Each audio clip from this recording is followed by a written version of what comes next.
Let's do it.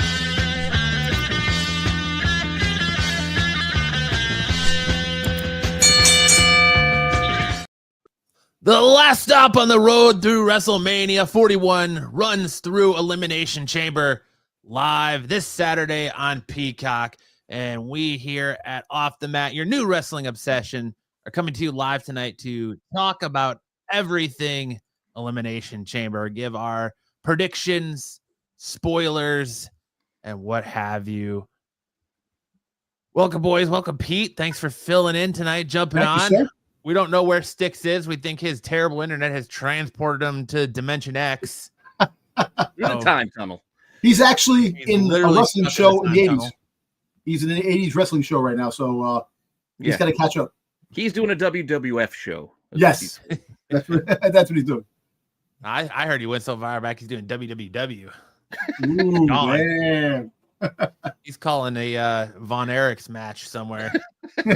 Damn. Iron Texas Claw. Tornadoes? Yeah. He's out there calling Kerry Von Erich's first match.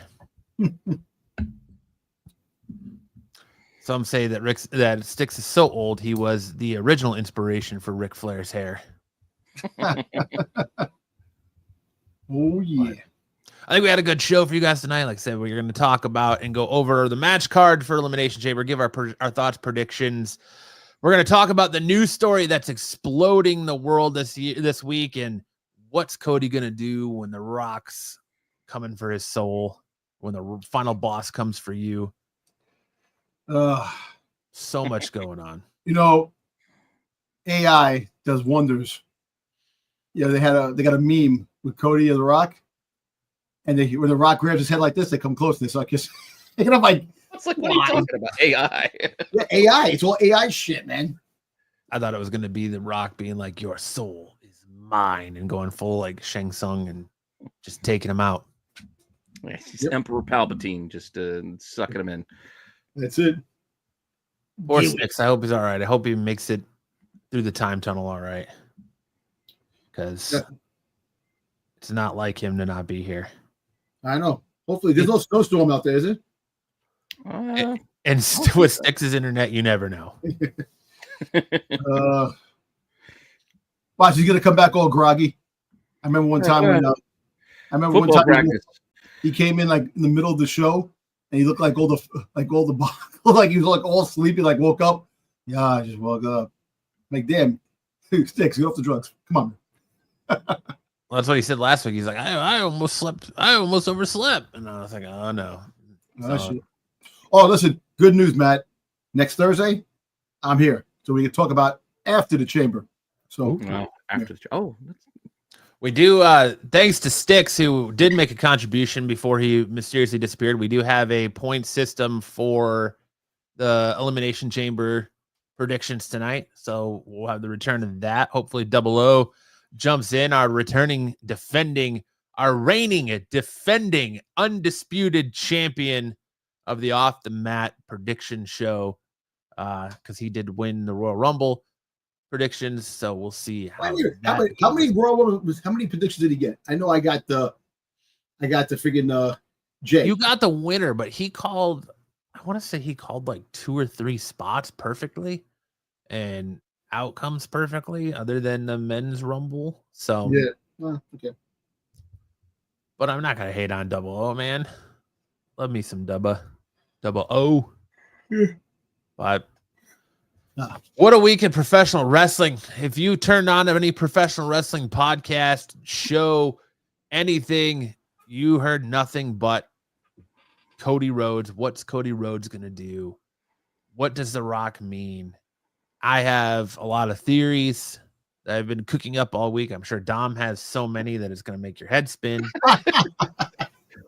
My first question is, do you think he knew what he was going to say when he got out there? Or do you think he just went? I think he just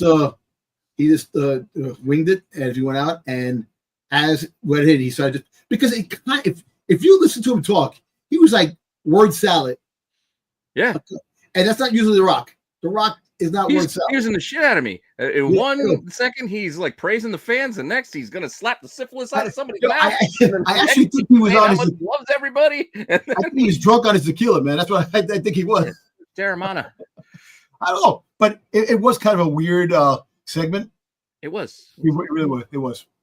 So I want to hear your guys' theories, though.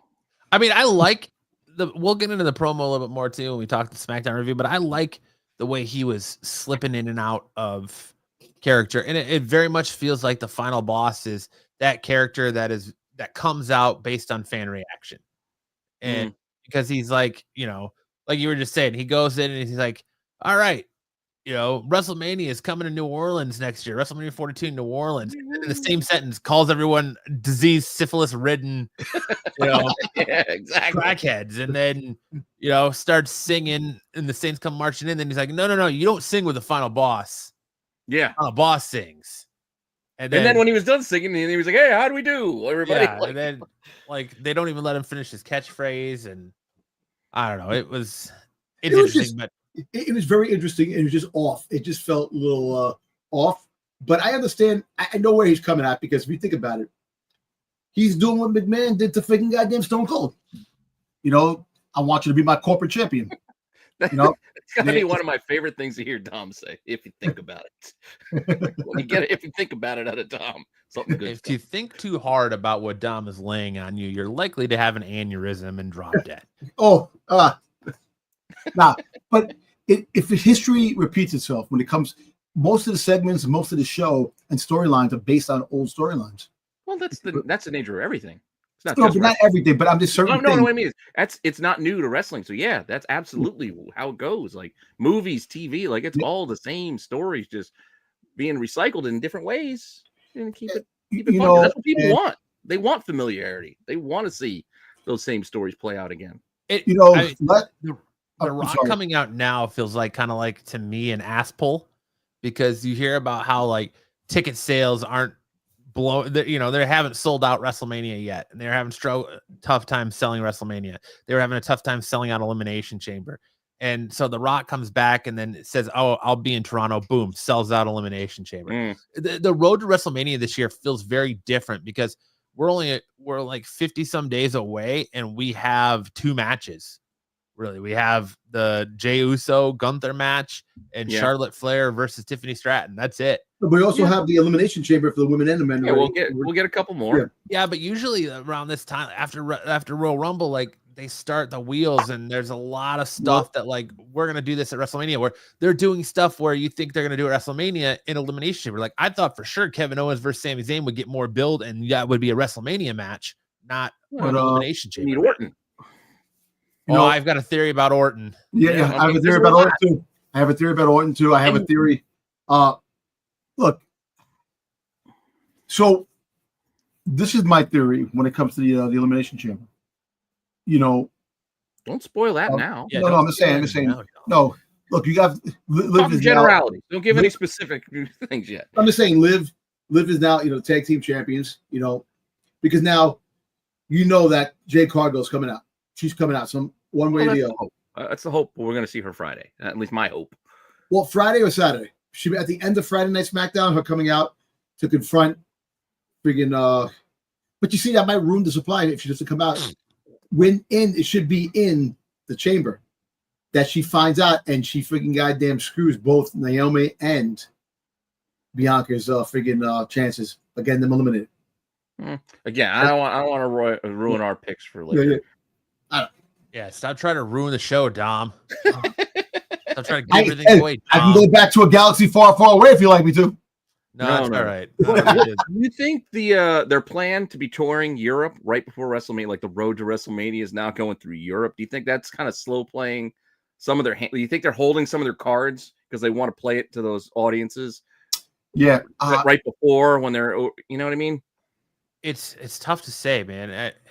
I don't know. It is weird that they're going to do a whole European tour before, and then we don't even know what Roman Reigns is going to do, and they're saying he's not going to be in WrestleMania, but then they announce him for this European tour, and it's like, well, he's going to be in Barcelona. They said so. That's what I heard. That was the. There was London. It was someplace in London. Were 2 in March. That again, today I heard he was going to show up at. See, me personally, I these European tours that they do, I think the road to WrestleMania, they should not travel. They should friggin' do have time off. Just do the house show, do the shows, the televised shows leading to WrestleMania.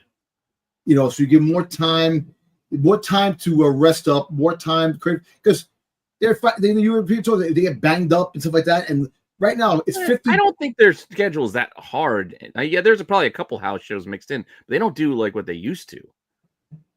The regular shows are going to be in Europe, like the regular Smackdowns and Raws are going to be over in Europe during this time, which I'm fine. I mean, to me, it doesn't make a difference if they're in London or they're in California because it's not near me. Like, I'm not going to that show. Like, what's the difference to me? Yeah. I'm going to watch it on TV. I know, but I think a lot of the house shows are unnecessary. I know you want to make money. It's about making money, but I like granted, it's been a year since we went to a house show, but I like being able to go to a house show because it's more affordable than going to a taped show, and you can get better seats, and it's just a different experience. Yeah, but how much cheaper are they? If you really think about it. There's no such thing as an affordable show for WWE anymore. Yeah. Well, yeah. I mean, I did pay a pretty penny when I went to that ECW NXT show but then again, it wasn't that bad. Like in comparison, if I would have went to the Raw or whatever that was like in Philly, like close to that time, we would have been upper deck for the same price that I was. We were right next to Vic and Booker T, like right at the announce desk. We were right there. Yeah. So that was fun. I miss the days. Like I sat ringside the Raw before Great Balls of Fire one year, and when they were in Phoenix, and like for $150, like that's very good for ringside. Now you're like, oh yeah, now you're talking 800, 1,000, 1,500. Like shit. I remember a show in Washington, the Capitol Center in Washington. Mr. Fuji was fighting. Mr. Fuji was fighting, and I remember going to a SmackDown where Brock Lesnar fought the Undertaker in steel cage. Nice. And it was a fucking, those two dudes were fucking huge. Fucking Big Show came out. That guy is huge. And we're right by ringside because me and my friend just walked down the thing, and we're watching everything. It was really a cool show. It's great, but the way that things are now, no cheap shows now. Every show is going to be. That's what I'm telling you. NXT. That's the way to go.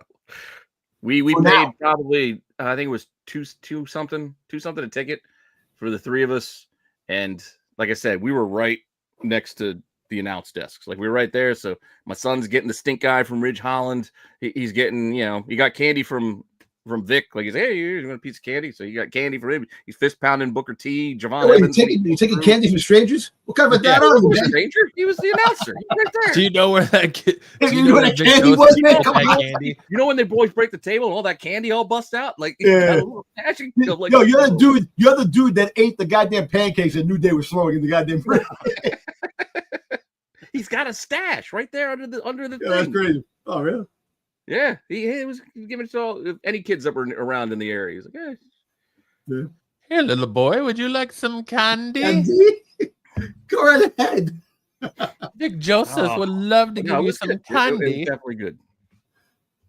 Now, but I know what Matt's talking about the it's very unpredictable what's going on. The road to WrestleMania. Usually we have a lot more matches. Right now I do agree. Like we should have a little bit more. There's a lot more questions than the answers. Like we don't have a clear direction. What's up, Bruce? We don't have a clear direction as far as like the road to WrestleMania and where we're going. 2 nights worth of shows to fill. Right, exactly. Yeah. And I less hope, than 50 days to do it. I hope we're not part of me likes the more stream. All right, we only got a handful of matches, but at the same time, we could have a little more. Like we'll get to it when we start talking about Elimination Chamber, but 4 matches is too light. Like I think we need 5, maybe even 6. Did you watch the show last week, Pete? That we were talking about that all the events should have championship caliber matches. Like all the champions should be in at least one. I didn't see that bit that you got into. I don't disagree with that idea. Well, I don't know about all the championships because not all, but it should be a majority. But there should definitely be at least one title on the line, like a main. I mean, you got 2 women and 2 men. You could put one on the line every pay-per-view event. I want to really quick, Matt. So I was talking to Matt. Do you think last week we were talking about? Do you think they should go back to the format where you had one pay-per-view Raw, and the next pay-per-view is going to be a SmackDown pay-per-view, and it keeps going, so you have a show where you can actually fill the card up with the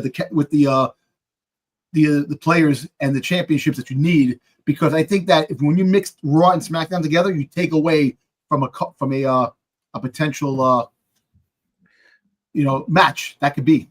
Yeah, I think more the problem is that they're still trying to placate to the other shows. Like, they're trying to make the SmackDown before the pay-per-view event be an event. They're trying to make the Raw after the pay-per-view an event, so they can, again, placate to Netflix and USA to get the matches. So we'll do the, United States Championship match the Friday before. Instead of doing it on the pay-per-view, we'll do it the night before. Instead of having Rhea Ripley, Io Sky on Saturday, we'll do it on Monday.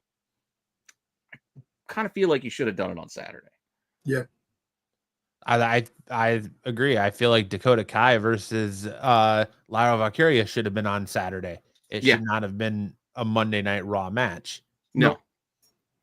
Well, apart from the fact I haven't been on when you guys have covered the last couple of weeks, I'm still kind of mad that they jobbed out both title holders for that tournament for Elimination Chamber, having Chelsea Green just lose and Lyra lose her Elimination Chamber qualifying match. They should not have been in that tournament. They should not have been going. No, I 100%. Elimination they took away, and the same thing with Royal Rumble. They shouldn't have been in the Royal Rumble because you were a champion already. Yes, you're already a champion. You could have found somebody to take that spot. Because you know what? What you could do is you could take those 3 champions and have contended matches with those 3 guys. Like you could have made actual matches. The last person goes after the championship. The last 2 people that were left in there have an opportunity to fight for either other belt. So instead of having that one champion for the whole thing, you could have 2 other people put in it, and they can go for the lesser belts of the United States and the Intercontinental Championship. So you always have a rotating thing of I get what you're saying. Yeah, I get what you're saying. It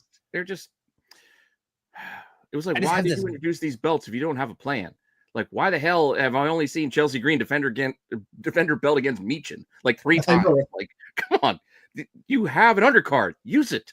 And I just get this feeling in the pit of my stomach that leading to WrestleMania, we're going to get an over-the-top battle royale to determine the number 1 contender for the Intercontinental Championship. And then we're going to get just a tournament to decide a European, overseas European tour tournament that's going to decide who's going to face Chelsea Green for the Women's United States Championship. It's just sitting right there. Like, I don't know, man.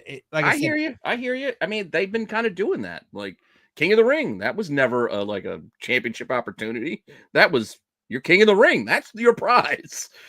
Yeah. It just doesn't feel like WrestleMania season. Like, I understand this is like Triple H's real first official WrestleMania that he's booking, but it just doesn't. There's that excitement isn't there. That it's just It does not feel like WrestleMania season. And like the last 2 years have been, even though we knew what the main event was going to be both years, it was like the Rock came in and the build up between, is he going to take Cody's spot? What's going to happen now? That made it more exciting and made it want to watch it. But now, like, all your premium live events are going to 2 nights and, your big 3 anyways, your Royal Rumble, your SummerSlam, and then WrestleMania. I'll tell you what, man, you already got a match that's already waiting in the wing, and it's going to happen in WrestleMania. What's that? You want me to say it? I don't know what you're talking about. I don't know if I want you to say it. Is it going to ruin if I say it now, it's going to ruin the. Don't say it now. I'll say it. Put it in your pocket. Sit on it. Yeah, like your hands. Just sit on it. Just sit on it. But all right, let's talk a little bit of wrestling news and let's let Dom get even more fired up here, shall we? Yeah. Breaking news, we got a clash. Wrestling ring about to blast in the arena. We'll let this ride. Feeling the heat, Nick knows the Fire it up. All right. Yeet. Kicking us off on the news tonight, WWE employee morale is tanking, apparently, as WWE continues to post record financial results after its merger with the UFC under the partner company TKO. Many employees are facing cuts in benefits, fewer promotions, growing frustrations with industry workloads. Speaking anonymously, WrestleManiacs, several current WWE staff members described a significant decline in morale, attributing it to reduced benefits, limited pay increases, and mounting workload as the company integrates with the UFC. This decline is exacerbated by growing sense that the corporate messaging about value and workforce is not reflected in their daily experiences. Yeah, that's what every corporation. Yeah, I'm gonna say, dude, that happens. Like, Yeah, it happens. Because they need the money for the people who are wrestling and stuff like that. So if you cut benefits, you save money, and you save money for the company. It's like our job. not even that. It's like you don't need double of everything because you have two creative products sales. that do a lot of the same things. You have a guy like creative, and you have creative sales, creative. You have three people doing basically the same thing. All right, let's eliminate that. Give him all three workloads. Let him do everything creative wise. That's what is going on, and that's what. And look, and the way things are, the economy is going bananas with certain things. The inflation is. So you tell me I can't buy bananas now? You buy bananas. Eggs. Now I can't buy bananas. Is that what you're telling me, Tom? I'm telling you, man. People are smuggling eggs out of the country, man. I'm telling you, or doing something, or smuggling them in the country. I have no idea. But dude, I think we went through like a dozen eggs for dinner tonight because we did a breakfast for dinner. Yeah. Shit, no, eggs is becoming a delicacy now. It's going to be a gourmet meal down the road. But yeah, it's a no-brainer when it comes to a corporation that actually merged because they have to make their money back. They haven't made a profit really yet because of the money that they spent to purchase and to a lot of money. So they have to build that money. Eventually, they'll go back. Eventually, a lot of the dissatisfaction seems to be centered around a 15% discount when buying stock for the company that they used to get that they don't get anymore. And they only received a 3% cost of living raise, which shit, I would take a 3% raise. Yeah, I was gonna say that's not bad, guys. Stop complaining. Hey, Jeremiah. Men's winner John Cena, women's possibly Naomi. Ooh. That's I will say, Jeremiah, my son agrees with one of your picks. That's why I had to pop out. I had to get his men's picks because I had his women's picks. I was like, shit, I forgot to ask him the men's picks. So I got my son's picks along with my picks. Hey, Jeremiah, stick around because we're gonna have a nice little speculation when it comes to that later on. Oh, we got it. Yeah, we'll get to it. We'll get to that. Moving on. This was some big news that kind of rocked the wrestling world this week. Vince McMahon was reportedly in talks with Fox for a new wrestling company. It was broken by Eric Bischoff on his 83 Weeks podcast with Conrad Thompson, revealing that he heard rumors that Vince McMahon could potentially hire former WWE executives and seasoned wrestling cameraman for his new wrestling promotion. Fox later came out, I want to say it was either late last night or today, and said, no, we're not in business with him. And then another insider came out and said Vince McMahon is not looking to start a wrestling company. He's looking to start a production company. And even then, people aren't sure what's going to happen with that. So do you guys think Vince McMahon could potentially, after all this, whatever the outcome of this Janelle stuff is, then the lawsuits he's in, he gets back in the wrestling business? No, he can't get back into wrestling. That doesn't make any sense. Walt Disney, I'm sorry, George Lucas sold Star Wars. I got a new idea for a story. It's about a galaxy far, far away. Like, you can't redo what you already did. Like, you walked away. The media company, whatever he's going to make, movie, whatever, that to me makes sense. But he's failed at everything but wrestling. XFL, failure. WWE Films, failure. You know, it's everything he's tried, he's failed at other than... He's got enough money to fail. Well, that's true, and he still is I believe he still has. He's got enough. It ain't gonna. He don't have a lot of time left, so he's got time to gamble. I believe he's like a 3% stakeholder in TKO too. Like he still has. Yeah, he still hold. He didn't sell all of it. Look, he has all the things against him. It's going to be a while before he can actually go about doing things, and by that time, it might be a little too late. It's late. It's late now, you know. But then again, like stranger things have happened. CM Punk came back to WWE. He said, "Hell must freeze over before I come back." Hell froze over. So anything is possible in this crazy world of wrestling. But and I get all that, but dude, there's a point where just enjoy life. Like, you did enough. But you know what? But life to him was wrestling. That was he's the guy that said, "I'll never retire. I'm gonna die here." You know, so to be forced out and then come force yourself back in and then be forced out again. I wouldn't be surprised if out of spite he started another wrestling company. But it's a matter of one, the whole wrestling industry now is like Vince's vision didn't work. He caught so much flack for the way he was booking. And, you know, even now, if he started a wrestling promotion, it's going to be third, maybe even fourth at best. There's no way they can, whatever he starts is going to be able to compete with WWE, let alone AEW or TNA or any of the other indie promotions, GCW or anything. TNA feels like a fourth brand now for WWE. What's this guy's wrestling company from Smashing Pumpkins, the lead singer? NWA? Yeah. Yeah, I mean, you don't even really hear much about them anymore, but yeah. Maybe go buy New Japan. How about that? He can hire Hogan for his new promotion. Good luck. You know, look, my thing is that the only way Vince can have a company that actually starts if he buys an existing company.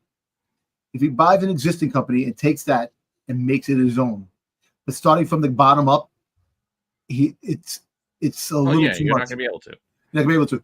But like, see, like if he takes like Smashing Pumpkin, like the NWA, right? If he goes out there and buys that promotion and starts that and builds that up, that's the only way he can go. Yeah, but why would he be able to buy it? Like, that's the problem. Like, but if they offer to sell it, and he's like, "I'll buy it." But I mean, why would anyone want to go work for Billy him? Corgan is being a fan. Like, it's his thing. Like it's like Vince wants wrestling. That's the same thing that dude's got. That's why he has his own wrestling promotion. Why would he sell it? But then again, money, the $1 Million Man, money talks, baby.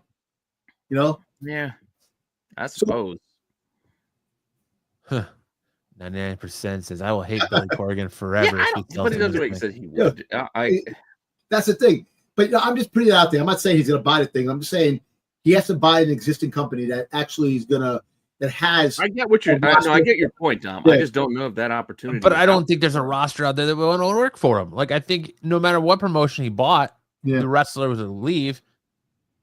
Like, his name is just disgraced. Like, he's all the things that are coming out. It's just he's a mockery now, a shell of himself. No one wants to work for him. That's why he was forced out in the first place. And you saw people leaving to go to AEW and then coming back once he was gone. Like CM Punk said, I didn't, in this promo, I didn't hate the place I worked. I hate the guy I worked for, and he became out of touch with what wrestling fans wanted. And then it came out that he's a disgusting bastard. So yeah, alienated both of his kids, his heir apparents. And now his wife works for the government. So, what are you going to do? Wife, I'm still not even sure if it's wife, ex-wife. They're separated. Like, they're separated, but she still has to deal with that ring boy thing too. So yeah, she ain't out of the woods yet. Yeah, that's fucking funny. That's true. But I don't know. People problems.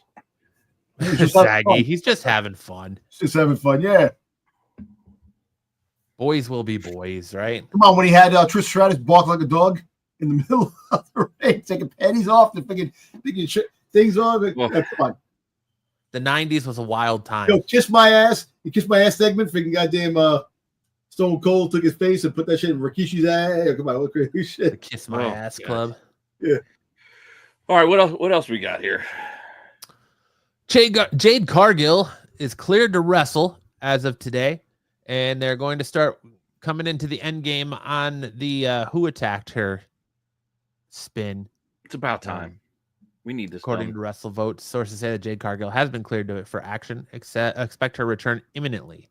The payoff to who's done it is coming. Cargill was attacked during the November 2024 edition of SmackDown. You know what happened? Freaking goddamn Naomi's gonna say, I did it. I did it for Bianca.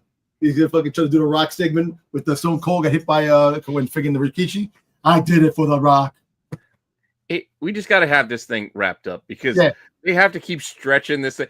We texted her, but she's still recovering. I'm like, 3 months, you can't answer a text to say, I know who hit me. It's all part of the story. Come on. Remember when we found out Cargill equals yawn? Huh? Just do it. Remember when freaking Shawn Michaels and freaking Triple H, when Triple H freaking got him attack Shawn Michaels, and we should find out who did it, and then Triple H did it. And it's the same storyline, like he says. It is a freaking goddamn a gerbil wheel. It goes around and around. Yeah, she couldn't even be bothered to send back. All right. You know, I'm good. Or I are good. The letter I and the number. Naomi would R have watched her back. Good. Naomi. Well, listen. You know that the rumor had it. I think Naomi did it, but I think Bianca Belair orchestrated it. I think they're both in cahoots. I think it's the safe bet. Is if I was a betting man, my money would go on Naomi. Mm-hmm. That's where my money's at too. I don't know. I love Jade Cargill. She is an amazing person in and outside of the ring. I just can't wait for her to be back on WWE television. Like she was talking about that she wants to have a persona that she had in AEW. You know, when she was the bad bitch. Well, she can have that, but they're not going to let her go on a run like Tony Khan did. Yeah, she's not going to be Goldberg. Yeah. She's not going to hold any women. I mean, maybe in the women's intercontinental. Come on, think about it. But look at the specimen of Jade Cargill. She should be destroying every goddamn woman. It's like the Big Show. The Big Show should have owned all the championships. There's more to it than just being big. She's a smoke show. TV does not do her justice, man. In person, she is a smoke show. Yo, and there goes Storm for X-Men right there. Come on. She wants it. She wants it. I'm okay with it. Let's make it happen. Make it happen. But I'll be happy to see Jade Cargill. I think we're seeing her at Elimination Chamber personally, but we'll get into that. Back. Yep, because she's gonna find out who did it. She's gonna definitely. We got news on why Ricky Saints is Ricky Saints and not Ricky Starks. Basically, it comes down to WWE wanted to be able to trademark his name, so they changed it because he owns the rights to his name, Ricky Starks. WWE couldn't trademark that, so they wanted to give him a new ring persona to that they could trademark. So he went from Ricky Starks to Ricky Saints. Boring, but that's what it is. I mean, I get it, but at the same time, is that true? What's her name? Jordan Grace didn't change her name. Yeah, that's true, and neither did Jade Cargill. Yeah, there's a lot of people didn't change their name. It's just I'm gonna have a hard time getting used to Saints. That's why I said last week he's Ricky Starks. He's just gonna be Ricky Starks. It flowed better. It just I don't know. Ricky Saints. Yeah, but then he'd be always compared to Zoe Starks. I don't think he'll be compared to Zoe Starks. Don't be Vince. Oh, we can't have two Starks. People get confused. Well, you could be like AEW and have a million Adams. Are they brother and sister? Are they related? Oh, no. We're just calling him Riddle now. That's it. No, he can't have. How about Cope? How about Cope? Yeah. Oh God, don't get started on Cope. We're gonna just have a million Adams. We're gonna have Adam Cole and Adam Hangman Page and Sam Adams. Copeland. Yeah, I'll have a Sam Adams, please. Thank you. Yeah. But now, you know what? Listen, I know Saints doesn't roll off the tongue like Starks does, but I think in due time it actually it will be catchy. I don't know. Hearing Saints is still like sandpaper on a taint to me. Like it just doesn't feel right. It's just uncomfortable. I don't know. We'll see. We'll see. But that's it. Our little last piece of news. Gonna get into reviewing this week's Raw, SmackDown, NXT, and possibly AEW. Ignite tonight, wrestling fire burns so bright. And this review will show us true, breaking barriers, breaking through. I almost want to put on an old WWE tape from the 90s and see if we can see Styx somewhere in the crowd. There he is. There's Styx. All right, we're going to start with last Friday's Friday Night SmackDown from 2/21/25. We were supposed to see Cody Rhodes in the main event as part of a 6-man tag team match, but Nick Aldis tells the champion that the final boss has rescheduled and wants to talk to him. It's interesting that The Rock just comes back and he's like, you know what? What's up, Anthony? You know what? Your main event, yeah, that's 86th. The Rock wants to talk to you now. The final boss wants to come out and have some words. Fine with that part of it. It was just the placement of when they put it on the show was weird. And I don't know. And again, like the segment itself was a little strange, but it's also just the timing when it was. It was like, let's put it in the middle of the show. And then we'll have a DIY match afterwards. Yeah. We'll have a, yeah. Follow that DIY. Like, thank you. Like, I don't know. It was just odd. It was very odd. Our first match of the night was Jimmy Uso versus Drew McIntyre, with Jimmy Uso picking up the sneaky win over Drew, but then catching a massive beatdown. Yeah. It was an okay match. Wasn't great. Jimmy is definitely not his brother. He's not his brother. That's exactly what I was going to say. He just doesn't have the... And it feels like they're trying to give him that push to make him the Jey Uso of SmackDown. But the fact that he can't even get his own like catchphrase where he's just got to do the no yeet, like even following his brother in any step of the way. I don't even know if they're trying to make him their version of Jey. I think it's just, we'll try to let him stand on his own, but he feels like a tag team wrestler that needs a partner. Dub. Solo. Yo. You gotta tell your boss, listen, I need to clock out and leave because I got some wrestling to talk about. Exactly, something better. We're saving a warm spot for you, Dub, if you make it. But if not, you're in our thoughts. Maybe we can get you to give your predictions and get you in on the game later. We Keep saw an eye Solo out for Styx while you're out there. Yeah, look for Styx because he's a lost apparently. Solo Sikoa showed up to talk to Jacob Fatu and Tama Tonga. Fatu thinks that he and Tama have run things on SmackDown enough the past few weeks, so Sikoa should join him in running it down in the main event. Solo agrees and goes to find Nick Aldis to confirm the switch. Our second match of the night, we saw R-Truth and Louisiana Knight versus The Miz and Carmelo Hayes, with The Miz and Carmelo Hayes picking up victory with an assist from Shinsuke Nakamura. That's another one. Take that belt off Shinsuke. I know. Nakamura. Oh, they just had an article. He's the worst freaking champion ever. One of the worst champions ever. And that's so bad because he was killer in. It's in not AEW. His fault. They got to do something. You got to let the man wrestle. Like, let him defend it. Put him on a show. Do something. He was so good in that AEW, but he was so good in New Japan. He was so good in NXT. And then he's just not even had a good run on the main roster. Like his best run was probably with Rick Boogs. Yeah. Sad to say. Or it was either that or when Sami Zayn and he and Cesaro had their weird little, I don't know what that was. Their little faction.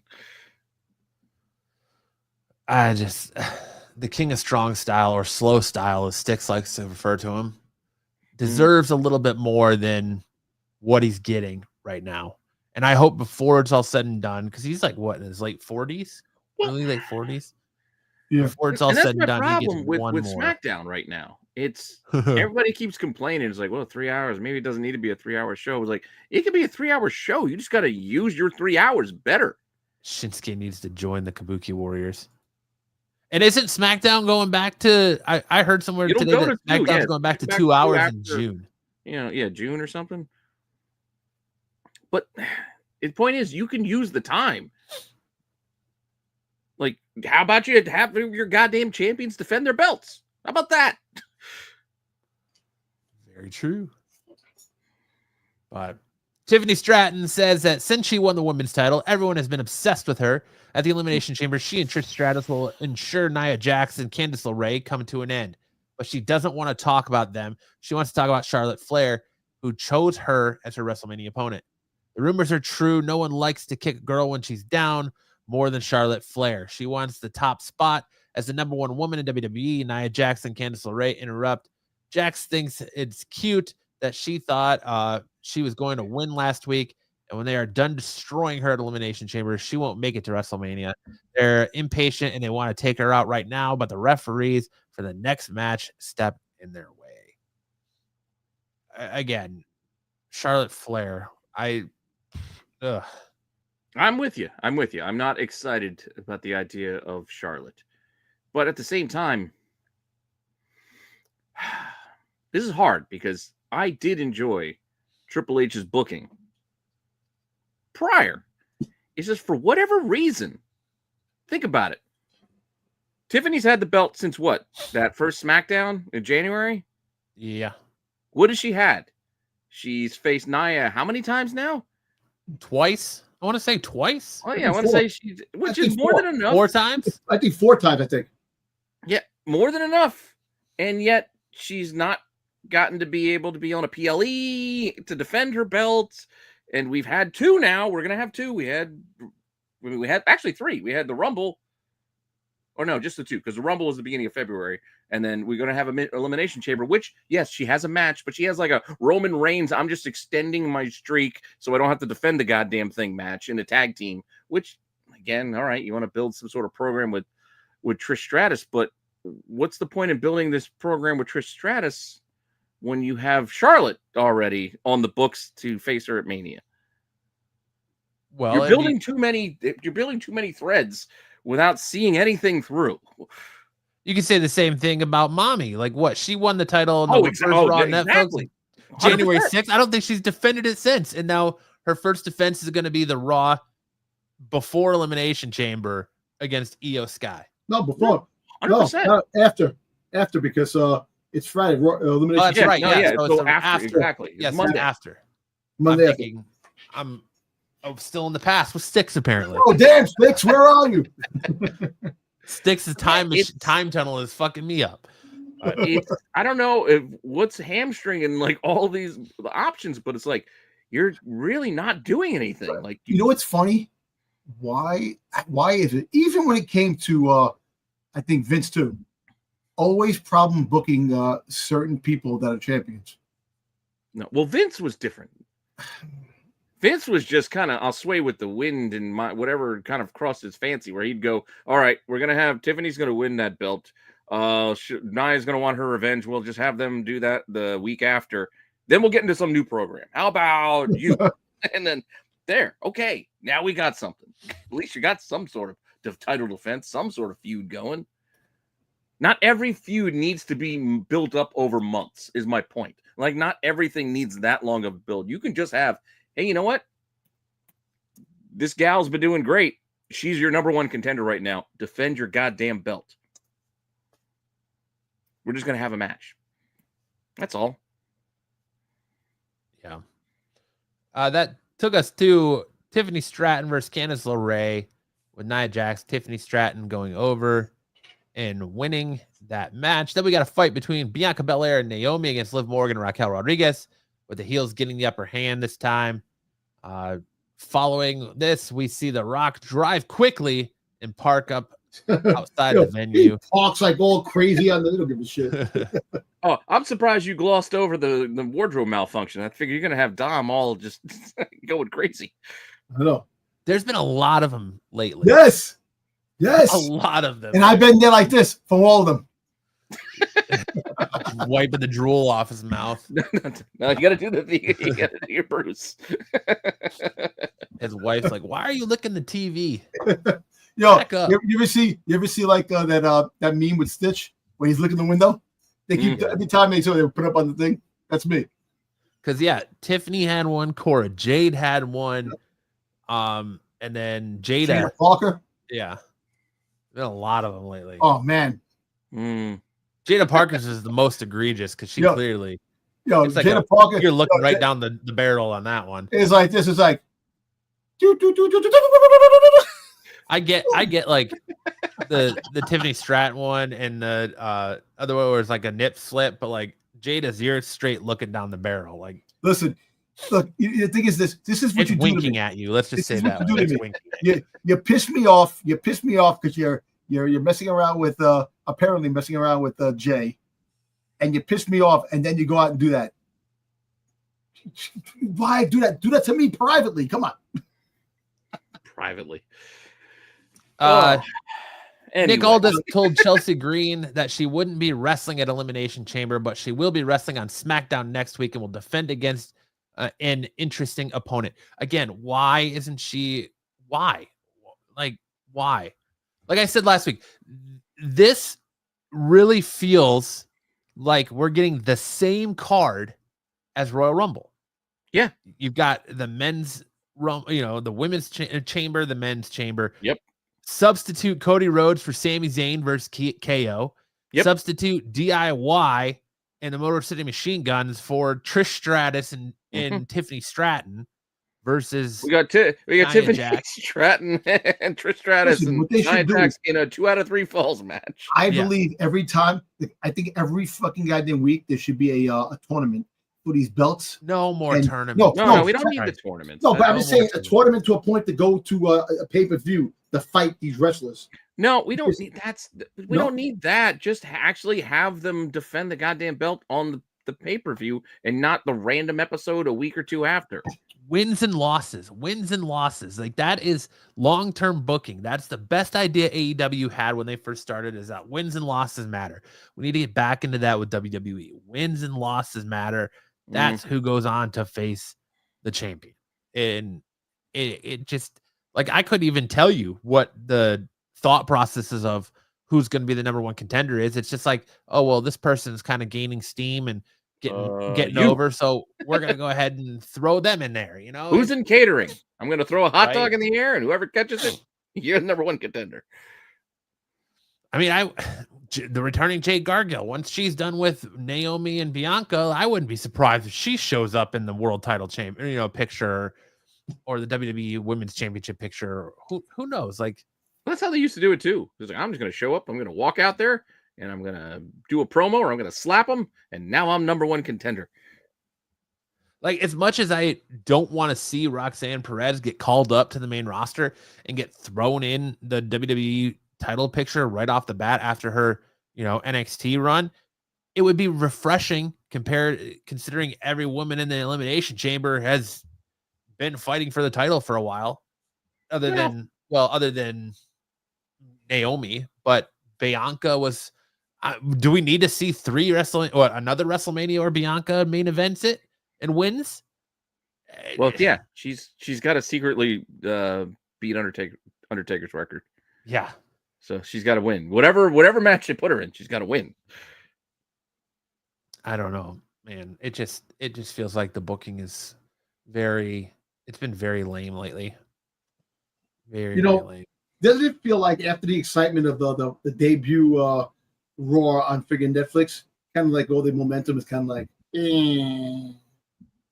That's what I'm saying. Like, the whole build to WrestleMania has been that way, and it does feel like they blew their excitement load all over the Raw before, the first Raw on Netflix, and now it's like, so much so that they had to call the Dwayne back, to get people excited for WrestleMania. He's like, bitch, I'm filming Moana right now, and you got me coming. Yeah, it's just, I don't know. Look, it's not working right now. That's look. The whole fact is that not working right now. You're not making like nobody is invested in a lot of these wrestlers that are fighting. You know, and you have to find a way to invest these wrestlers to make people like, I feel for them. Like the thing that back in the Attitude Era, when Vince was doing the Attitude Era back in the day, you were invested in all the fucking wrestlers. Even watching Sunday Night Heat, you know, watching that shit. Sunday Night Heat.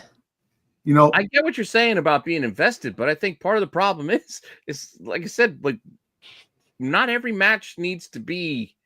Granted, I don't want to go to the days when it was like, oh, we got a 5-minute ladies match and it's over in like 2 seconds just to get them on camera for a bit. But at the same time, not everything needs to be a half-hour like slobber knocker match where we only get 4 matches on a 3-hour show. Like we need to get these wrestlers on screen. We're not going to care if we don't see them. Yeah. Let them defend titles. Let them strive to want to win a title. Stop slow playing everything and just like, I don't know what you're saving all of these things for. Dub says the problem is they're making too much money right now. That's true too. You overlook that. Doesn't that sound a little familiar? Yeah. Lucasfilm. I mean, think about this. Like, how long are they going to tease Ivy Nile wanting to have a chance at the goddamn Intercontinental Championship? Like, just let her wrestle for the goddamn thing. It's okay if she loses. Because you know what? You gave Meechin 3 shots at the goddamn apple. Like, just let her try for it. Dakota Kai's gotten 2. She's over. She's gotten 2. She's been hurt in between. Like, I think she got hurt again. I think she got hurt again. But she got hurt again, and Matt was there. The freaking goddamn. Don't worry about it. I got you. Oh, I would so be there to carry her away. I don't know what it is about her, but no, she is. Listen, I'm on that bandwagon too. So, you know what it is, man.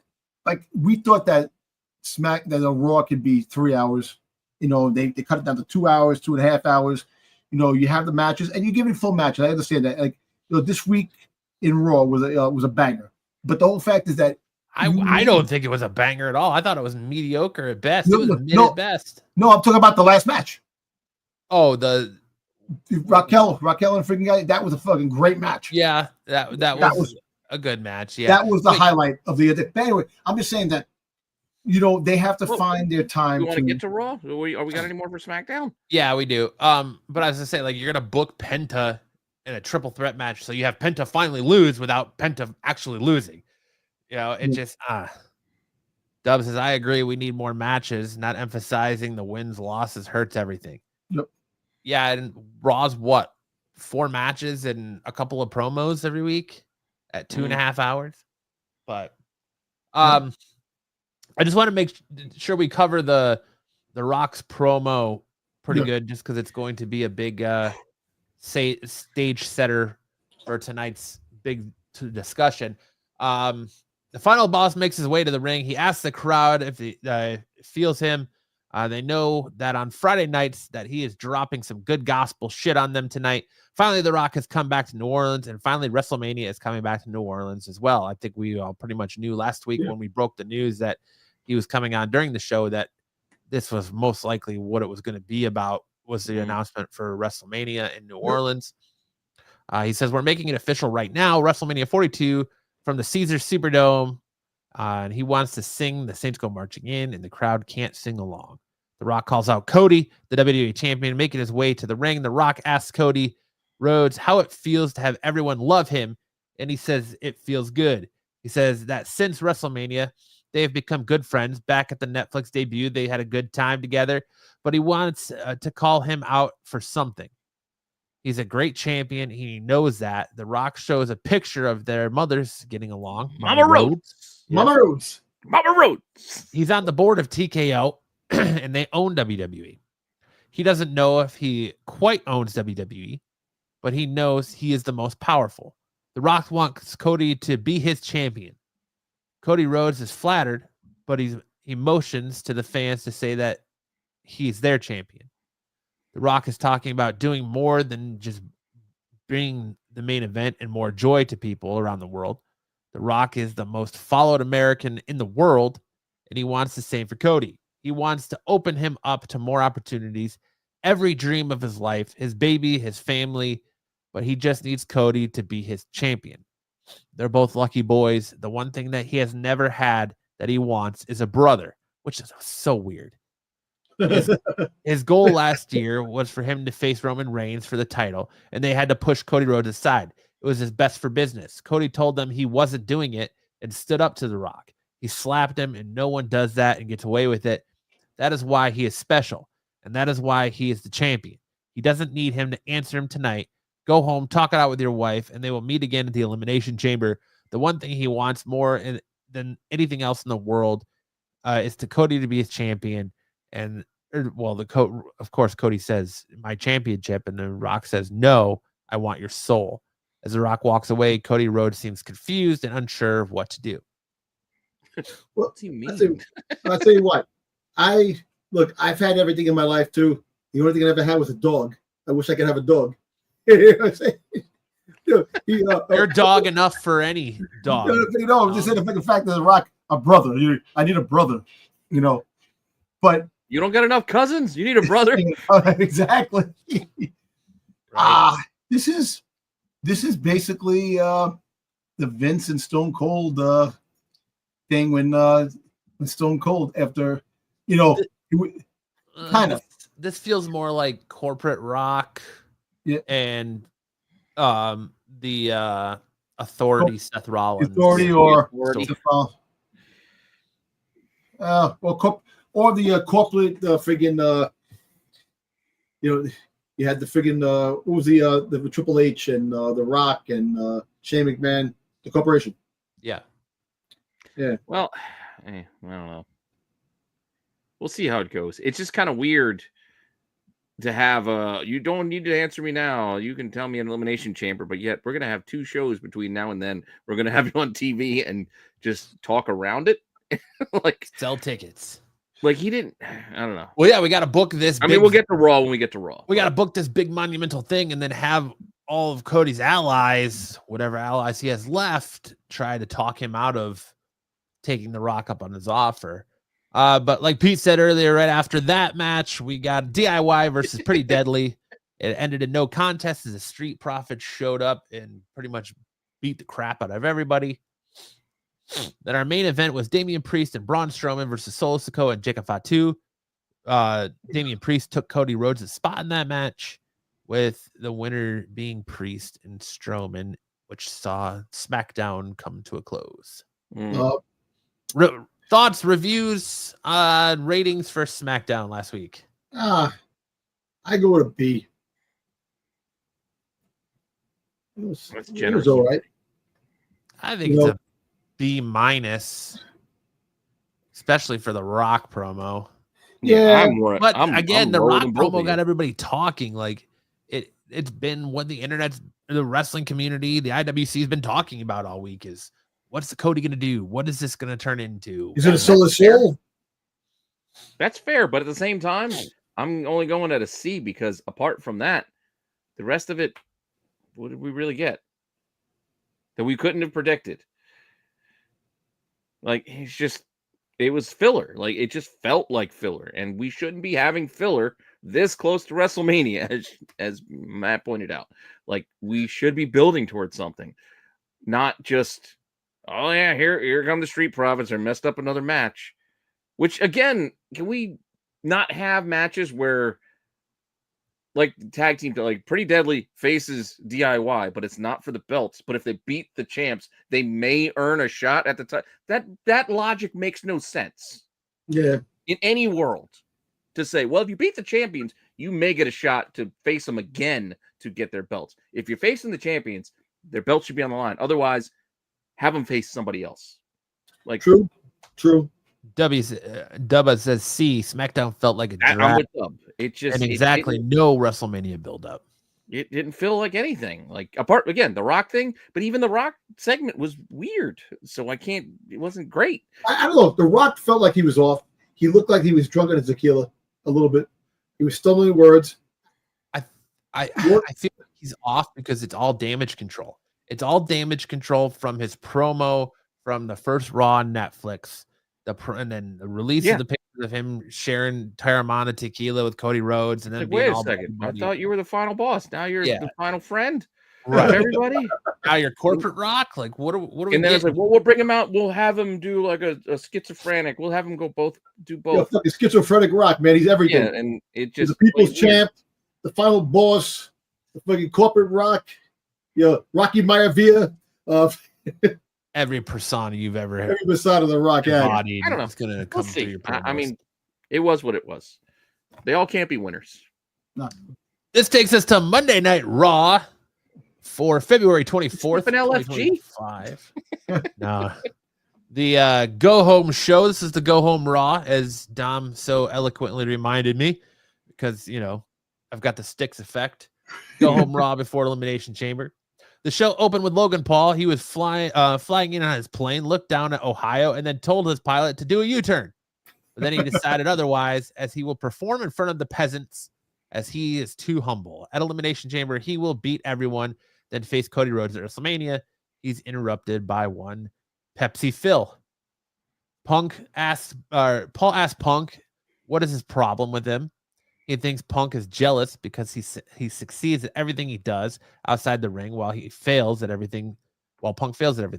Punk says he doesn't know him well enough to not like him, but what he sees is a kid looking for reactions for shock value, and he is a dime a dozen. These people deserve better. Logan Paul tells Punk he couldn't handle the spotlight after his return. Now Logan is a full-timer. It is only a matter of time until they are all chanting his name. Punk agrees that the names do change. Guys like those are history makers. Paul has never made history, and he won't be here long enough for them to know his name or care who he is. Punk vows to make history, and then no one will remember Paul.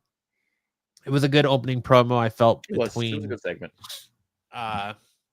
Punk and Paul, kind of giving you a dynamic that you haven't really seen on Raw. Other than Paul eliminating Punk throwing Punk out. Yeah, in the Elimination Chamber. And he freaking bitch slapped Punk. He did bitch slap Punk and run away. He did. Then we saw our first match of the night, which was Pete Dunne versus Penta versus Ludwig Kaiser, with Ludwig Kaiser picking up the win. I was not a fan of this match because it was like, all right, we've got Penta on this winning streak. He's got to lose at some point. So now he's got a loss without actually taking a loss. Taking the pin. Yeah. Right. So he can still look strong, but he's not undefeated. He doesn't have that undefeated streak record. Freaking using Kaiser, man. It's a pain in the ass, man. It's like a guy you want to just fucking smack the shit out of him, beat the shit out of him. He's so weird looking, too. I can't. Yeah, but he's fucking with Tiffany. How do you get Tiffany, man? Really? He's that charming? Come on. I don't know, maybe. No. He's European elegance. I think Tiffany time was dropped too many times in the head. I don't know. I don't know if that's the case, but I like what they're doing with Penta, and I understand that they're trying to build this feud between these two, but having him lose to Kaiser. It's look, this has been the trend of WWE for a long time. You're not going to find those undefeated champions anymore like they used to back in the day. You got to get. Hold on. We just had 4 years of Roman Reigns. I know. Yeah, I know. But I'm just saying. But he got pinned. He got pinned. It took a while, but they should have. It took a while. The last time he got pinned before that was the dog food matches with Baron Corbin. So. All right, they're looking at Cody. Well, then Jey Uso pinned him. Jey Uso beat him in. Yep. But and don't forget Gunther. Gunther had a long stretch too. Yeah, I don't want those again. That's the thing. I don't want such long streaks of undefeated bits. My point is, and what we've all been talking about, you got to defend your damn belts. Like, I don't want to see months go by without a title defense. That's a problem. I just hate the fact that they don't have all right, finally you had this guy wrestle freaking you had Gunther wrestle. I just hate the fact every week he comes out and he doesn't even wrestle. He comes out, has a promo, goes back. Wrestle the guy. He wrestled Akira Tozawa. I know. I'm just saying this week he wrestled. I'm just saying the fact is that prior to that, for 2 weeks, 3 weeks, what did he do? Well, because they boxed him in. It's not his fault. I mean, Jay Uso calls him out. I'm gonna see you at WrestleMania, so he can't fucking lose the belt between now and then. So you can't have a title defense. You can't have him wrestle. I'm talking about a match. Like, I'm what's he talking gonna about a do? match. Stop this shit like 2 or 3 weeks without wrestling. I want to see matches in between. Yeah. You got one match, right? You had one match this week, all right? Fine, but that's what I'm saying. But at least you got that, because otherwise, what do they normally do? What do we normally go back to our Vince days? We're gonna see him and Ludwig Kaiser tag team against Jay. Like, we're gonna see tag team matches to fill time to keep that thing alive until we get to actually WrestleMania in April. We still got a month. We still got all of March to figure out what they're gonna do with Gunther. Yeah. Then we announced it that early. They should have given him a feud in between, something. Even if it was a throwaway that nobody believed that another person had a shot. You could have given him somebody to challenge. Six just text. Where are we at? You're lost in time, Sticks. That's Review, son. Then we had LWO versus the New Day, with the New Day picking up the win over LWO. I forgot. Before that, we had Rhea Ripley has got to do what she hasn't done before, and that's beat Io Sky. They haven't fought in 5 years, but in that time, Ripley has beaten everyone who has stepped in front of her, naming them, and she beat them all. So, of course, next week she'll add Io Sky to that list. I don't think she's holding the belt till Mania. Io Sky's not beating her. Yeah, and before Mania. That's going to probably be a bang of a match. They'll have the fight, and she'll win, or there'll be interference. You think Io is beating her? No, I have a theory, but I don't want it to ruin our picks for later. No, I actually have a theory myself too, with Io Sky. I don't want to ruin our chamber picks for later. Well, it's not even a chamber pick. The fact is that mine plays into the chamber. Like, it's all connected. Because she's fighting after. I think it's going to occur on Monday Night Raw after she fights. What's going to occur? I think that her and what's her name are going to wind up. Her and just talking about it. Dakota's going to friggin' turn on friggin' Io, and you're going to have that match because she's going to lose, and then because she's not going to keep fighting for the belt. After this match, she loses, and Dakota's going to come in and try to help her. Dakota's going to screw her from winning the belt. At this point, though, watching Dakota lose again is bad booking in itself. I know, but the whole fact is that since she lost twice, now she's upset. The fact is that she's a perennial loser. I don't think she's ever even held a singles title. Nope. Well, she did win. Didn't she win? No, she didn't win the tag team. She had tag team. She was tag team with Raquel back in NXT. Yeah. Right? Yeah, like she had multiple matches for the women's NXT women's title. I know. I'm just saying. She's just the perennial loser, it feels like. And she's a great talent. But Gunther made his way to the ring, telling everyone that he's in action tonight. But before we could get that, he is looking forward to facing Jey Uso and ending the circus for good. Gunther took his WrestleMania spirit to Adam Pearce to ask if he could be in action tonight against a handpicked opponent. And, of course, he picked Akira Tozawa in a squash match, which in this match single-handedly make Akira Tozawa look even bigger of a joke and make Otis look like a massive tool as well. As Otis couldn't even do nothing but catch a beat down from Gunther, with Jey Uso making the save, which saw Gunther, like I said, squashing Tozawa via technical submission. Sucks, man. Well, you know what, man? You need those freaking goddamn wrestlers that do nothing, just to go in the back and they just chill and do freaking segments as it get beat up. It's just, Our next match. Oh, go ahead, Dom.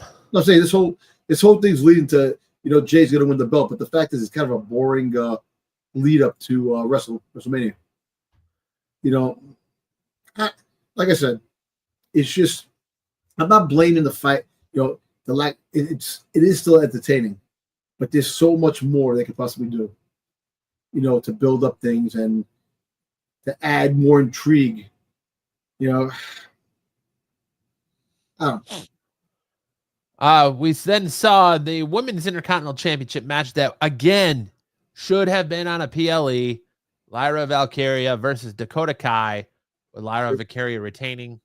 Ivy Nile launches a vicious assault on the champion immediately after the match. She holds up the IC title to state her intent. Ivy Niles, a freaking goddamn a pet bull, freaking goddamn. She's got a massive head. She does, but she's not bad looking either. She's got a nice little body on her, little freaking power, freaking. Here, I'm gonna say something that might be controversial. Ivy Nile is nothing more than the modern day Natalia.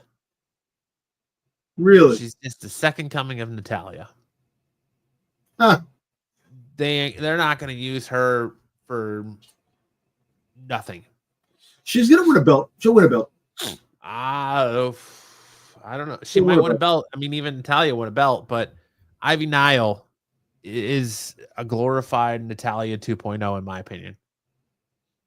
And I don't think it's any fault of her own. I don't think it has anything to do with her skill set. I just think it has to do with how good that women's division is. That she's not even really in the mix. Yeah. What is that? You said Ivy Nile is Natalia? Ivy Nile is nothing more than a Natalia 2.0. Just like Carmelo Hayes is nothing more than Ricochet 2.0? Yes. Yep. Yo, do you see Ricochet at AEW? Yes. Damn. Ridiculous. It's ridiculous. Oh, man. No, I can't watch AEW. I don't have enough time because, like I said, I watched LFG this week. Yeah. I only got so much time in the week for wrestling. No way. There's all the time in the world for wrestling. Sami Zayn cut a promo saying that this time it's different with Kevin Owens. And this time he isn't himself. And Kevin isn't himself. So neither quite know what they're capable of. Their unsanctioned match will be insane and worse than anything they've done before. He hopes Kevin Owens is ready for a bad time. I hope it's Kevin Steen versus El Generico. Like, that's what I hope it's that level, honestly. Because El Generico, a spectacle in itself. Now I want to see Sami Zayn come back when he was in that video when he was talking about the revolution. The video has said he's saying he's calling people crackers. What? A video of when Sami Zayn was young. He's like, oh, I don't know about all that. He was like in the field on the outside. He was talking, yeah, the revolution's gonna come, this and that. He goes, your music sucks. We can all agree that Sami Zayn's probably winning next year's Royal Rumble in Saudi Arabia, right? Yeah, that could make sense. Oh my God! Look who's been released from the time stream. You're back. Doctor Who took you, didn't he? Yeah, the doctor got me. Man. Doctor. Certainly good. Certainly good. Nap time got you, huh? Doctor Who. Dr. Sleep got you. Unfortunately. Yeah, thinks that KO might be the best match, but Yeah. how much can KO take? Go bust him open again? Yeah, powerbomb him through a ladder again. Oh, that was rough. I just thought that promo was funny. I went to Kevin's house and his mom answered. And then we sat down and we had tea and crumpets and I left. Because I didn't want to be that person. I actually think that KO is going to win this and then get RKO'd. Yeah. Yeah. I got theories, my man. Yep. Do we even need a winner? It's unsanctioned. Like, will there even be a ref? No. Like, what does that even mean? You guys want to fight? Go ahead, Unsanctioned fight. match. And it's official. Yeah. The ref is only there to count to three or to say the guy submitted. That's it. No, there can't be those qualifications. Unsanctioned match. There's no those qualifications. Exactly. Right there. Yeah, exactly. It Count tells the you, pin or I hear voices. They call to me. They understand. It's going to make a talk to me. about Star Wars and Kathleen Kennedy. All right, what else we got? Just trying to rile you up, Dom. Yeah, man. Come on, man. You want to Then rile me up? then we saw Dominic Mysterio versus Braun Breaker, with Braun Breaker winning via DQ after Judgment Day's interference. Braun Breaker pretty much destroyed the Judgment Day. Well, that's just kind of set up Finn, I guess. Yep. Mm-hmm. The demon, maybe? 10 years of Finn Balor. He did do the demon when he was on his knee going back when Braun Breaker was Demon's got to get a win, doesn't he? Yeah. He's got to win. He's got to do something now. Hey, he might be the next Intercontinental Championship. He might, you know, He got to get away from. He's got to get away from Judgment Day, and that could possibly happen soon. See you later, Sticks. Bye, Sticks. Cody Rhodes makes his way to the ring to talk about being asked for his soul. He understands the offer The Rock has made. It is certainly good guy 101 not to lie to the people, but he doesn't need to let everyone know that he's an incredibly blessed man. This decision does not just affect him alone. He has his wife, daughter, sister, mother, Nightmare Factory, and many others among them in the memory of his father. That is what this boils down to, is that The Rock can have everything he wants without having to scratch, fight, and claw. Seth Rollins interrupts. He wants to show a ton of respect to Cody Rhodes as he comes down to the ring in his rain gear, as he totally looked like he was wearing a rain suit. Yeah. He's gonna have worse. He's had worse outfits than that, though. Seth Rollins says he wants to face him after winning the Elimination Chamber, but with respect. What is he thinking? They stood side by side at WrestleMania against Roman Reigns and The Rock. Now he's back asking Cody to be his champion, to sell his soul. The fact that he didn't slap him in the face on the spot was a slap to his face. Don't make him regret everything he did to help him win the championship. Yeah, the title became too much or a burden for Cody Rhodes. The response says he believes Seth Rollins' soul is compromised. He knows Rollins really is, which is why he was in the Shield. He turned on the Shield at WrestleMania. Rollins admitted that he had been filled with hate lately, but he does not want to hate Cody. The man he wants to face at WrestleMania is the guy who took him to the limit in Hell in a Cell with one arm. Rollins doesn't want his soul, but is coming for his title. That was a good promo. Don't make the same mistake I made, type of thing, which I actually I like. I like it. Cody did bring up that stuff too. Yeah. I know exactly who you are. Like it was a good back and forth. Apparently, it was a pivot because it was supposed to be Seth Rollins, Logan Paul, and CM Punk in the promo at the beginning of Raw, and Rollins pivoted and went in a promo with Cody Rhodes at the end of Raw. Someone pointed out to me. I was talking to one of my buddies the other day. And someone pointed out to me that, have you noticed that these big stars, think back to the Attitude Era where like you had Stone Cold and the storylines were going, you would see Stone Cold multiple times that night, or The Rock or Triple H multiple times in that night. Now it's like you get Punk shows up at the beginning of Raw, you don't see him again for the rest of the night. Rollins doesn't show up till the end of Raw, you never see him at any other time during the night. Like they don't put focus on their big stars in that aspect, kind of like they used to. You're right. They used to do that where Stone Cold used to come out, the whole fucking show used to come out whenever he had to come out. He came out, like if something happened in the back, he would come out to interfere. And Matt, they don't, you're right. They don't do that. Yeah. Well, it doesn't even have to be big stars. They do it once in a while. Even been back when they used to do R-Truth used to come out multiple times doing multiple jokes. Like nobody comes out multiple times. To your point, Matt. Like you got one show, you got one segment. That's it. Yep. And I didn't even put two and two together until him and I were talking. I was like, you know what? You're absolutely right. I didn't think about it either, but you would see right. Stone Cold multiple times a night, or The Rock multiple times a night, even if it was just walking backstage, talking with someone else, continue the story. And now it's just like, we come out, cut our promo, leave. Come out, cut our promo. All right, let me get my gear. I'm like, why'd you bring your gear? You just came out to talk to Logan Paul. Yeah. Why'd you even bring the bag? Then that took us to our main event of Raw, the women's tag team champions, Naomi and Bianca Belair versus Liv Morgan and Raquel Rodriguez, with Judgment Day becoming the new women's tag team champions with interference by one El Dominic Mysterio. making sure that Liv and Raquel came over, which wasn't a surprise because there's been rumblings that Liv and Raquel were going to get a big push in the tag team division heading into Mania, with them having Naomi and Bianca drop the title so they can continue the who attacked Jade Cargill story. Fair enough.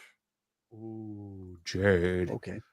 Thoughts, ratings, and reactions to Monday Night Raw this week for our penultimate, our go home episode for Elimination Chamber. Who wants to go first? Good. No.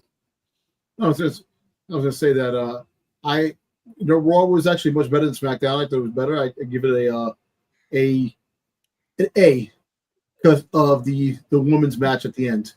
That was a banger of a match. I think that was that actually saved the whole show. If you think about it, that match.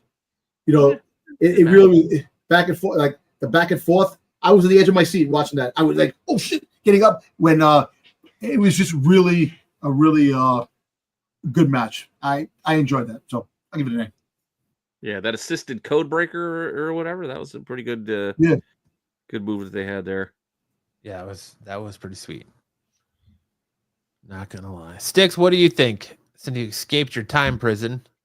Raw, and I don't think the women better, but I think it elevated it a little more. I give it an A minus. It's better than just a solid A. I think it pushed it up. I like the whole episode. Damn, Sticks, you come out of nowhere. You're stuck in the time tunnel. You have to up me one. Jeez. Mr. Positive Sticks coming Jeez. out. I like yeah, it. I thought it was an It A. It was just all right. Raw.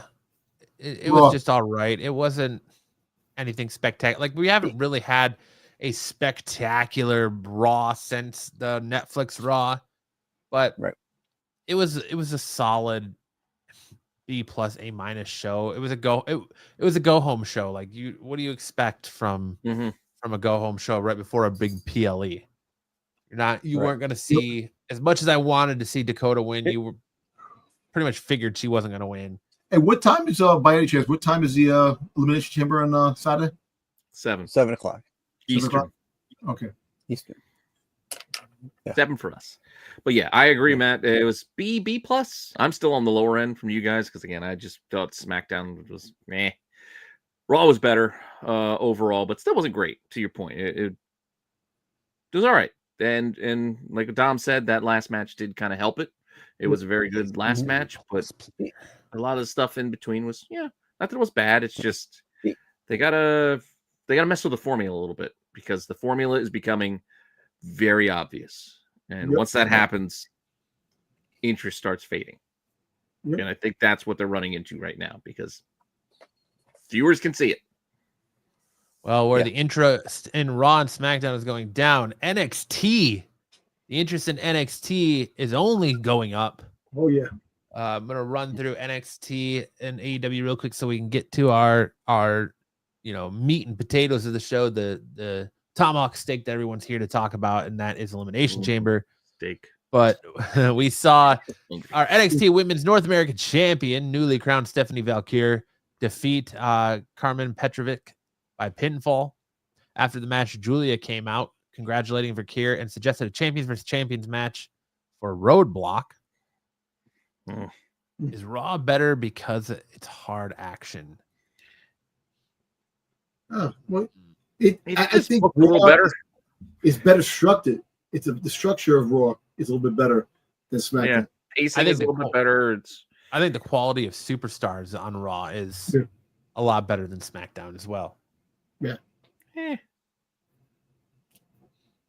It's just because you wait. I mean, they're just wasting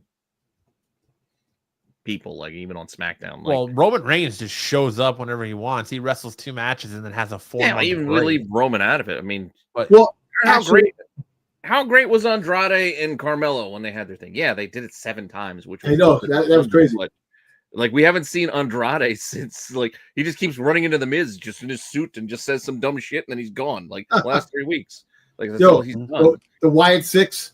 We haven't seen him since they moved, have we? And he got because of figuring out how he's hurt. and they keep having promos with Alexa Bliss.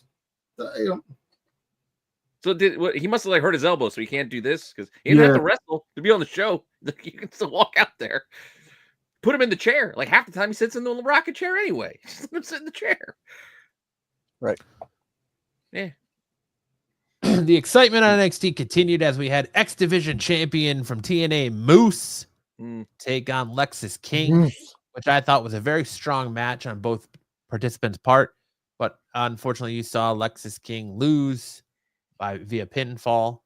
And after that match, Obafemi came out to say in 2 weeks at Roadblock, Moose gets a shot at the NXT championship. I think it's safe to say no titles are going to change hands. They kind of built it that way, though, didn't they? Wait, let me ask you something. So, all right. So, after they had that promo, Ofemi and Moose, what was the speculation in the promo? What do you mean? Meaning, what was up for grabs? The NXT championship? And so was the TNA championship. The X Division championship. Oh, yeah. He does say that's champion. Why they qualified it later. Yeah, so you know. But I'm saying, but what happens later they said on? at the end, they said at the end one of them is going to walk out with both titles. No, I said that about the. No, they said that about the Julia and Julia. Oh, they said that about you. They didn't say that about that. No? Because they changed it. They only made it one. It seems like isn't it? Isn't that the same stipulation? So here's the weird thing. So it's all title. It's all they have title versus title matches because they have. Well, they have now. They have the Stephanie Valkyrie versus Julia for both titles. That's for both titles. Yeah. Then they have Moose versus Obafemi for the NXT championship. And the tag teams, which I know you didn't get there yet, but no, the other belt, like the people from LFG are going to participate on Evolve, which is on Tubi starting this Wednesday. Wednesday? Yeah, March. Yeah, this Wednesday. So they're going to wrestle on Evolve on Tubi. But back to that, you have the TNA Tag Team Champions. The TNA Tag Team Champions are on the line. Championships are on the line, but the the NXT ones are not. So you can figure out who's going to win. Yeah, you can. Because I don't even with this partnership, I don't think they're going to have WWE guys holding NXT championship or not NXT, but TNA championships or vice versa. Yeah.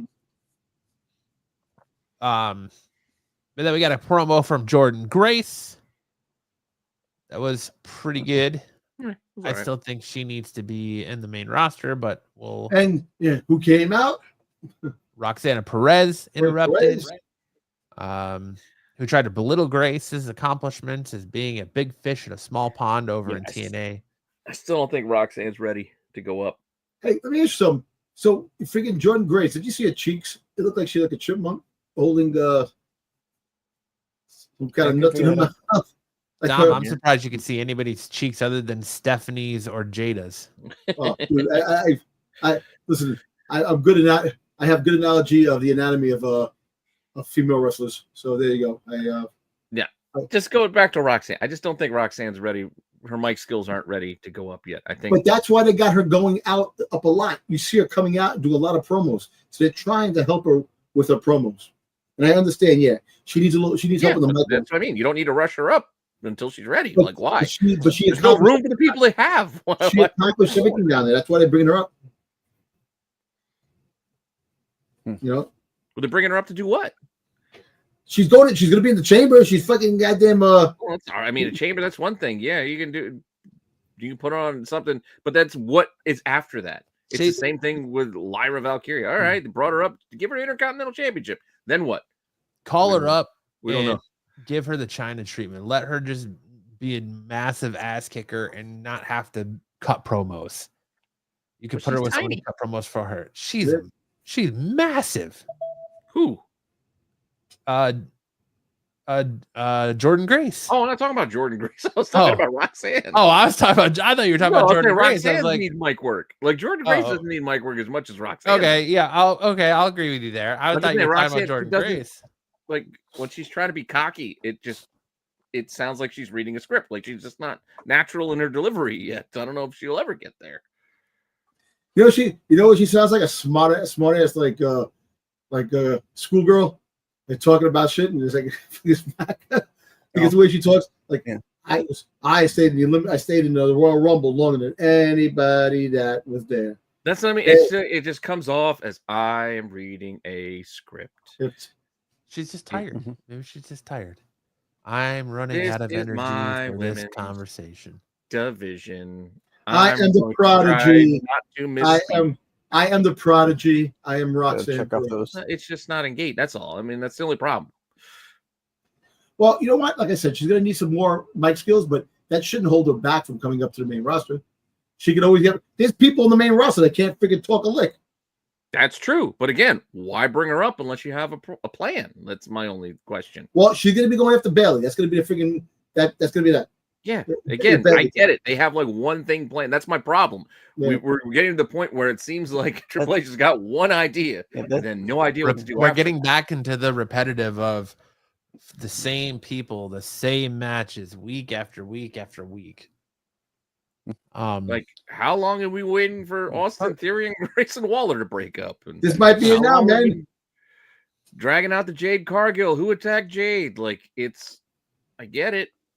Long-term booking, but not everything needs to be long-term booking. Right. You're just making it long for the sake of making it long. Facts. Then we saw the return of Team Extreme, the Hardy Boys, as they took on No Quarter Catch Crew, aka Randy Orton Light. Because that Miles Bourne is just like Randy Orton Light. You're not. Oh no, he's Randy Orton combined with a little Brock Lesnar mixed in there. He's got a little Brock in the Orton shorts. Yeah. I was thinking that he looked or was emulating Randy Orton the whole time he was in his match. like when he does the big slam, like he's dressed like Randy. The hands are taped like Randy. Got the mannerisms. Yeah, the mannerisms. Like and then when he does the big slam and he's Randy. Like he's watching his old matches in the back before he comes out. Oh, I could do that. Oh, I could do that. So he's a dollar store version of Randy Orton. Yeah, great value. It's like someone made a creative character on WWE 2K25 and gave him Randy Orton's skill set. Put that face on Randy Orton. Yeah. Yeah. What was interesting about this match to me was the Hardys coming out in WWE branded apparel. Yeah, those were their old ring gear. Like you're in TNA now, and they came out with official WWE branded T-shirts, and so that it makes me wonder if not only are we going to get the superstar crossovers, but if WWE is going to start selling WWE branded merch for TNA wrestlers now too. That's right. I think that I'm still thinking that they're going to buy TNA. I think TNA is going to wind up being part of WWE and KTO. TKO. I don't think they're going to buy WWE. I mean, I don't think WWE is going to buy TNA. You sure? I don't know. Yeah. The most they're going to do maybe is get have some say in what they do. You know, buy into the company, not buy it. Yeah, well, I mean, why not just buy the whole damn thing? I mean, yeah. like, they got Tony Khan. Tony Khan wanted. Tony Khan bought Ring of Honor, and look what he did with Ring of Honor. Yeah. Who's that? Tony Khan. Khan. Well, that was his mistake. I'm just thinking in the terms of we got Raw, we got SmackDown. We can do the same on the under level of NXT and TNA. We'll have them go head to head and build Survivor Series and War Games and all this, that, and the other around the idea of us versus them.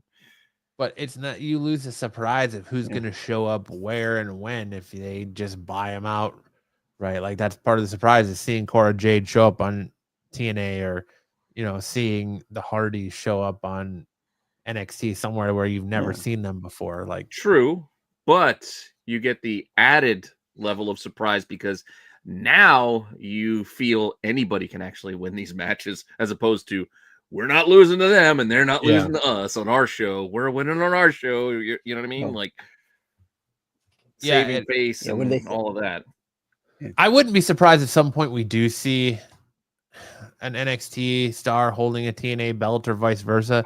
But I don't think they're going to do it this close to Stand and Deliver. Like, they're not going to have Obafemi lose to Moose this close to Stand and Deliver. Me personally, I actually think that match, you're gonna wind up. It's gonna be a disqualification match. Somebody's gonna disqualify. It's not gonna be. I think that these guys are coming in. The 2.0. Freaking your Shield 2.0 there. Yeah, the 2. Oh my God, they're not even Shield 2.0. Shield 2.0. No. Well, I mean, how many run-in interferences and things are we going to have? I mean, because I still don't know how they're going to do the. Well, we'll get to it. The Julia thing. Then we had Lola Vice defeat Ariana Grace by pinfall. The Mysterious Fours, Vic Joseph first to them, attacked backstage again. Where they really didn't show anything. What are your thoughts on Lola Vice?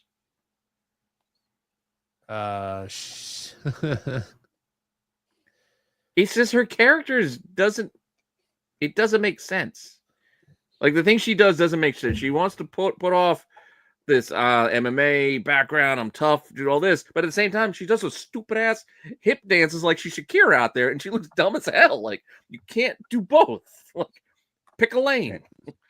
You don't look whatever. tough. Whenever. When you start shaking your hips and then you go run and hit somebody with your ass. I'm sorry. That's Naomi territory. Yeah. Your move is that's Jada Parker. Jada Parker does the same thing. It's kind of like, okay. Well, Jada Parker uses it as a weapon. We need a gimmick. That's awesome. I'll be like this. I'll take it. Yeah, she doesn't do a dance before it. She just hits you with it. Let's take Sonya Deville. I mean, Rikishi, the Usos, everybody will use Asuka's, hip attack. Everybody uses it as a weapon. You just can't do dances before you do it. Or you do salsa dances after you win. You look silly. Well, that's the WWE formula now, don't you think? Because all of a sudden, everybody's got a spear. That's true. Everybody's got a spear now. I saw Ricky Saint's spear. Yeah. So, I think they took Sonya Deville. They're like, let's take Sonya Deville and Naomi and squash them together. And you got Lola Vice. And then they hip thrusting versus Ariana Grace, which, okay, Santino's kid. Nepotism at its finest. Hey, Santino, come on, man. Of course she's there, but the fact is he's still funny. Getting the names wrong. What? She might now. The Hard Boys. They'll just transition her to be Ava's second understudy, her number hard 2. Boys. The Hard Boys. The Hard Boys. The Hard Boys. No, but Grace will just be Ava's number 2 now. So the nepotism, they can just run the show because the wrestling ain't there. So they can do the other stuff. They can GM it. Our main event for SmackDown this week was Ricky Starks versus Javon Evans. Ricky Starks and Javon Evans versus NXT. The main event for NXT. You said and Wesley. What did I say? You said SmackDown. Oh, my bad. Yeah. I'm getting just after effects of Styx's, time travel. Damn, Styx, you see? I thought it was his Hardy dance that threw you off. Maybe it's the Hard Boys. The Hard Boys. Ricky Saints and Javon Evans versus Ethan Page and Wes Lee, defeating Ethan Page and Wes Lee by pinfall, which it was a very good match. It was. Mm-hmm. Even if I don't think, to Pete's point, Ricky Saints should be hitting anybody with a spear. It didn't look right to me. It just I like this added slap you on the back to get the sound. You know, it's funny when nice. When West went and he grabbed him and he picked him up from the ground. They said he'd have a harder time picking up bigger guys in the roster doing that move. Oh yeah, there was that little flub they had there at the end. Yeah, and he kind of stumbled when he grabbed him, Wesley, and he kind of grabbed him, but then when they said that, he powered him up. Yeah, they're like, I don't see him doing that with a couple other wrestlers, and he might have a problem doing. Speaking of flubs, this is something I wanted to talk about for a while now, and I'm glad Pete's here for this too. Does it bother anybody else when you're watching WWE at how the pacing of the matches? Like before, the match used to look good, the moves were good. Now, like whenever you're waiting for a reversal, the person's just sitting there waiting. And there's a good like 10 seconds before the move is delivered. Like if they're gonna throw them, they throw them in the ropes and they bend over and they're waiting and they're waiting and they're waiting, and then finally, like some of the kick to the face, or it's very slow. And I noticed it a lot on SmackDown in the women's matches. Like the women, it's very sloppy. Like you're setting up for a move and you're waiting for them to go to the top rope, and the woman's just like slunched over, waiting there for the move, or like you can see them like get into position to if they're gonna jump off the top rope to take like a you see them move over into position to take the move. Like I think Naomi did it in the women's tag match where she was near the ropes and she rolled into position to take the finisher, and it's like, all right, it looks sloppy, and I've noticed a lot more lately, and it's really starting to like irk me. I'm like, and I think part of that is the matches are longer. Like there's just a lot more room for error, and it's a lot less time to to get things down properly. That I don't know. It's like I said, I don't think every match needs to be long. Like we don't need every match to be 20 minutes. But at the same time, like we have a couple that are nice long matches, but I think you need more time to just allow them to do it right, and not have so many flubs and mistakes and just I don't know. It is sloppy. I don't remember. I don't remember which match it was or where it was. There was one point where there was this the guy was going through the ropes or whatever, and the guy who he was flipping had to help him flip him. It's like, what are you doing? Yeah, well, I mean, hell, even in what was it, NXT when Roxanne was getting knocked out of the ring, she got caught up on the ropes. She get cleared out of the ropes. Yeah, she couldn't clear the ropes. Yeah, let me help you. Let me feel like I can help you off. Like, I know you don't want people to get injured, but it's a weird thing. Like going back to SmackDown, the Candice LeRae match versus Tiffany Straton, there was a point I got a 5 count where Candice was like waiting for Tiffany to come back to deliver a move. Yeah. I was like, I rewound it. I was like 1,000, 2 1,000, 3 1,000. I got to a 5 count. I was like, that just looks bad. And then you wonder why they're like, oh, well, if we're going to nix something on the show, we're going to nix a women's match, or it's just sloppy. And I'm like, when did it get this sloppy? Because before and I kind of contributed to like the end of really the kayfabe buying into the story where they held their personas. And once we got to the internet age where everybody knew what was going on and that it wasn't real, and it was like this stuff started slipping, and now they're not as fluid, they're not as quick. They don't hide it. Less house shows where they get more practice in, where they're actually potentially doing these matches in front of crowds. And like a few weeks ago when Candice was confronting Tiffany and Nia was going to attack her, and you literally see Candice go, okay, move now, as Nia's come running at her from behind. And it's like, it's just sloppy. It's just sloppy, man. Like, a lot of things can go into it. So I don't know. But Ricky Starks, Javon Evans versus Ethan Page and Wesley was a great match. That's your NXT review. Thoughts, reviews on NXT this week? I don't like the title for title, but I know why they might be doing it. Right. Ooh, Dub throwing fire. It could also be that some of these superstars, in quotation marks, are not that talented. Well, there's that too. That's true. That's true. They just need a little more practice. But no, as I said, it's all the roadblock plans that they're building. It's like I said, it feels telegraphed that, well, which title's on the line? Well, that's who's going to win. They're going to defend it because they're not going to change hands. And then, like I said, with the Core and Julia match, that doesn't make sense for it to be for both belts right now. Like, why? You just introduced the Women's North America Championship. There's no sense in combining them or uniting them or whatever at this point. So it's got to be for another reason, which I think the rumors are out there what that reason is. if you want to look at them. I don't want to spoil it for anybody who has. Yeah, but there's chance. There's yeah. Well, listen, it's exciting.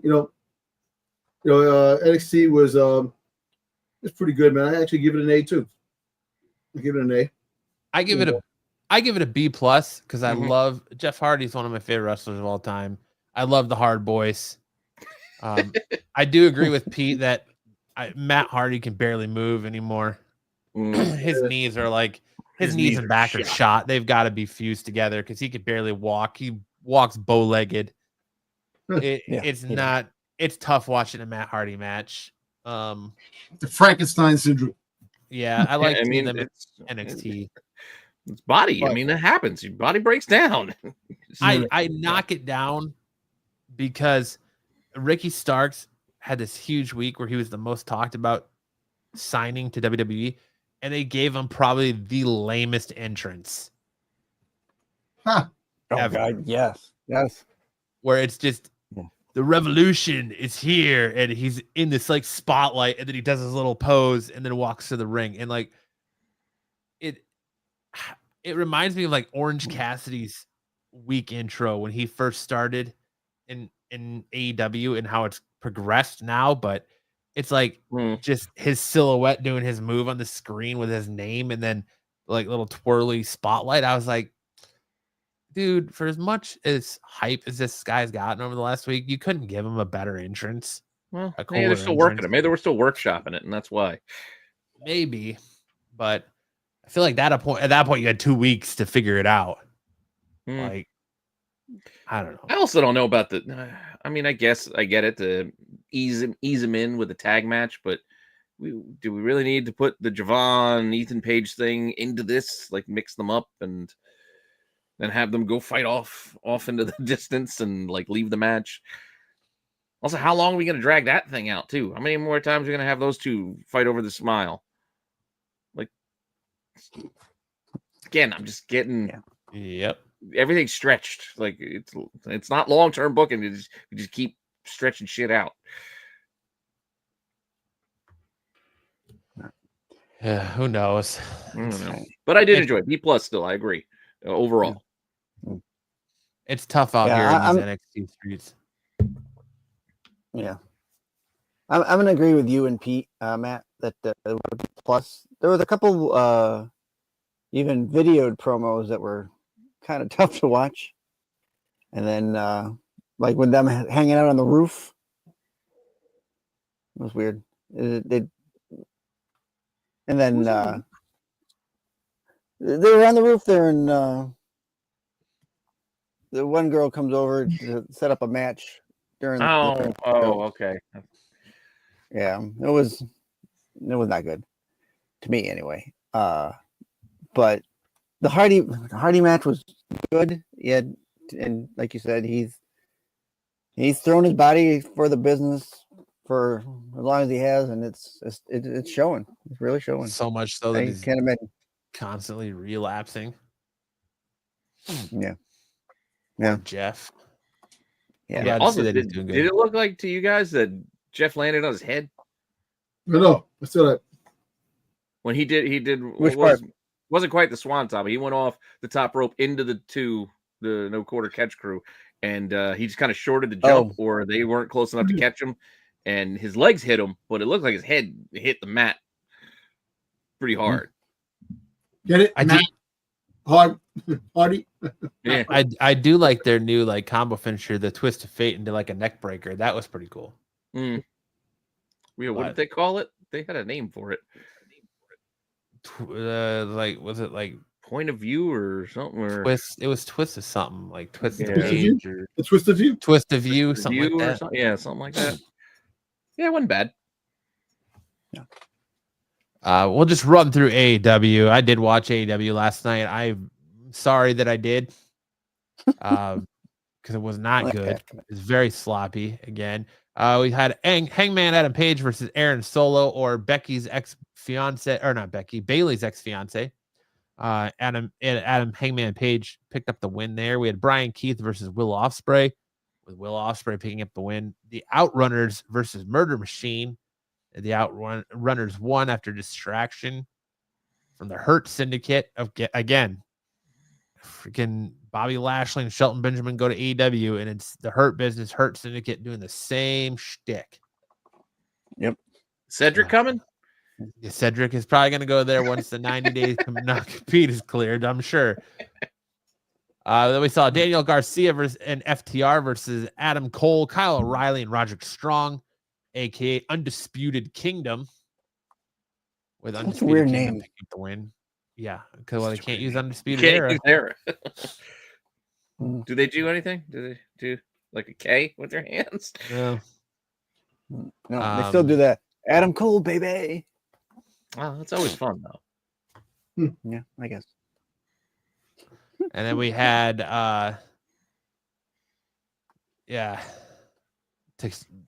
Takeshita, I can't say that name, versus Orange Cassidy, with Takeshita retaining his title for the Intercontinental Championship of AEW. And that was AEW Dynamite last night. Yeah. Much.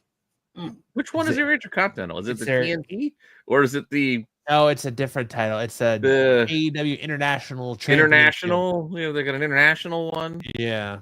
And then there's what's about the FTW? Which one is that? And then what about the trios and the? Yeah, well, yeah, they do have the trios championships as well. And then especially when you introduce we'll bring in the AAA, the Mexican belts. Let's just bring those over here to defend them. Gotta love AEW, the hottest thing going for them, and Timeless Tony Storm doesn't even make an appearance on the show. But, it's AEW. So what do you expect?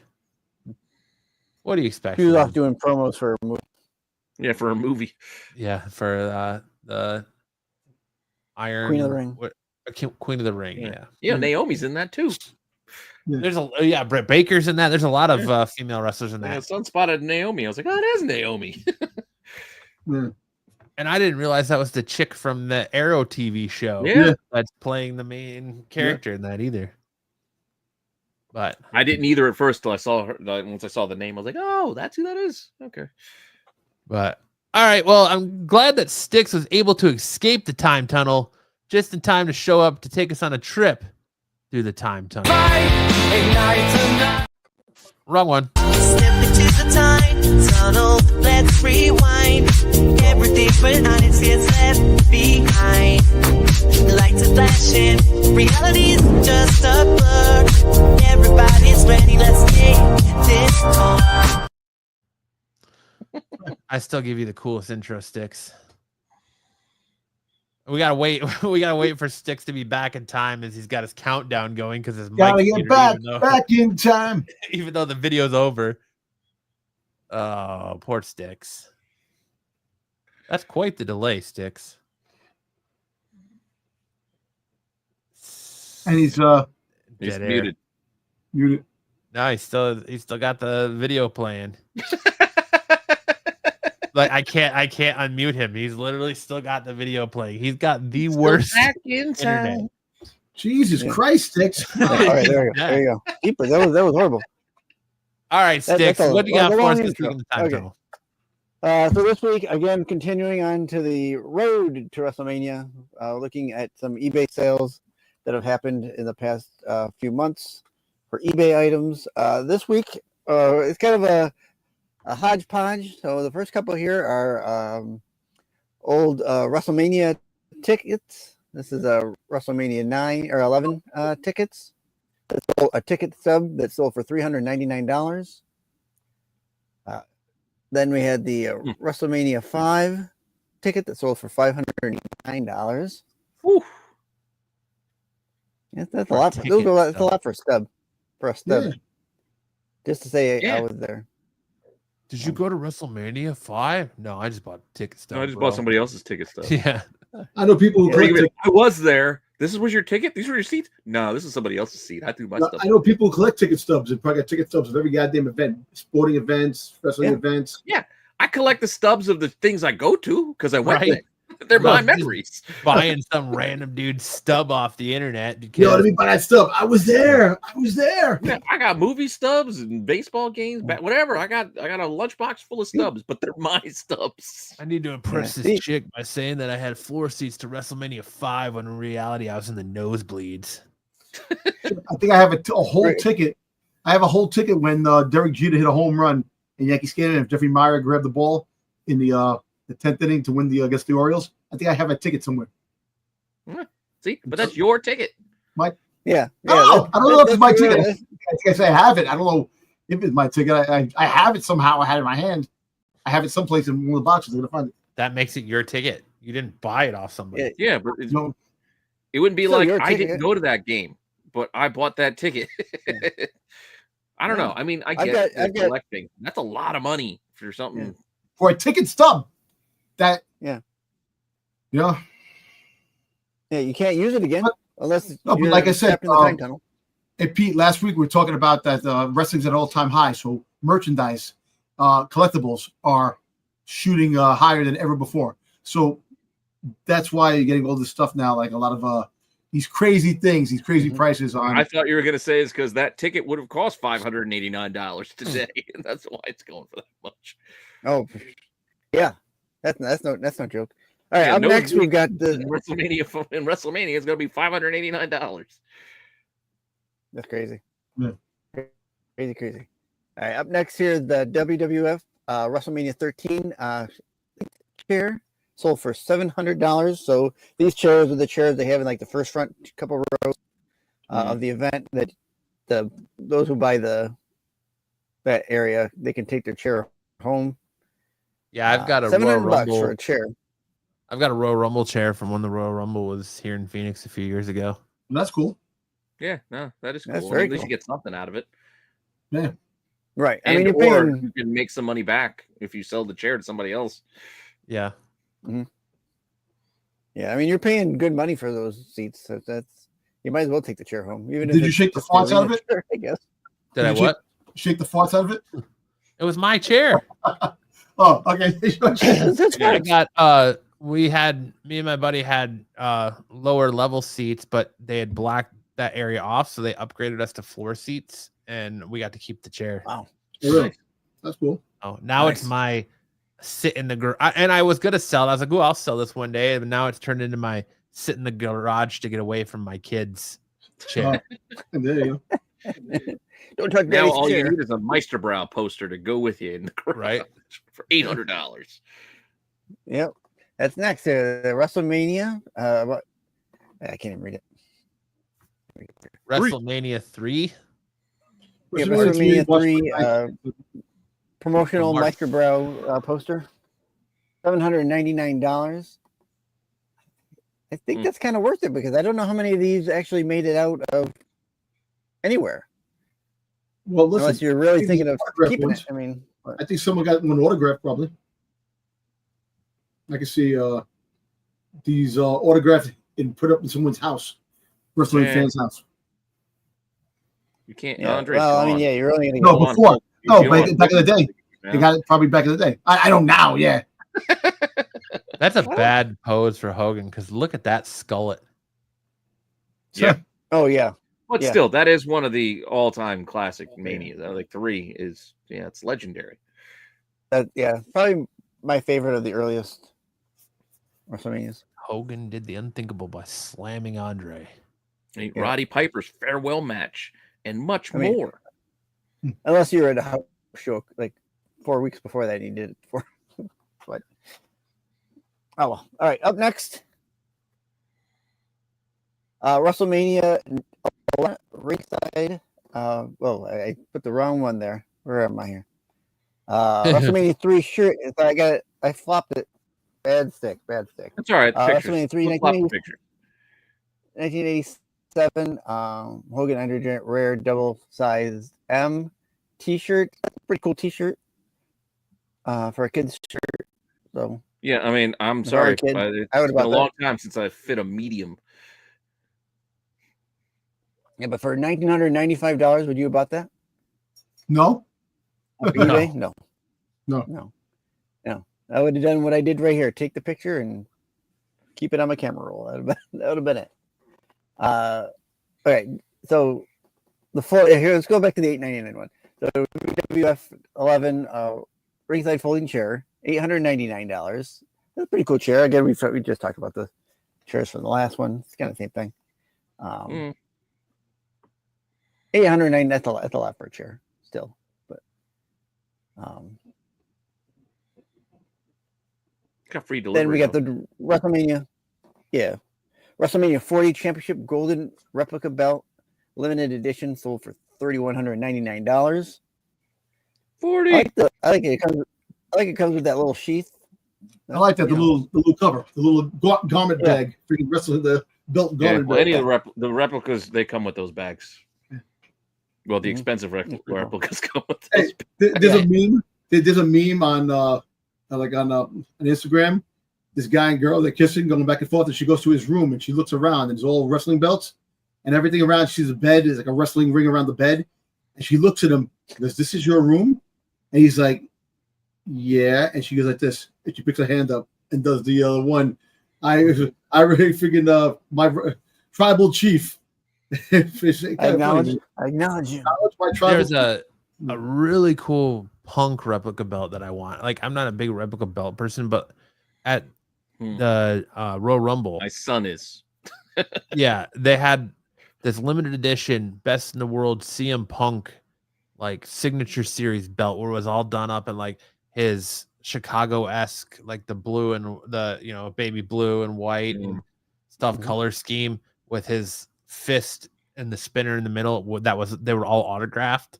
I was like, man, I wish I could have been there to get one of those. And I haven't been able to see what people are selling for online yet, but I'm sure they're commanding a pretty penny for that belt.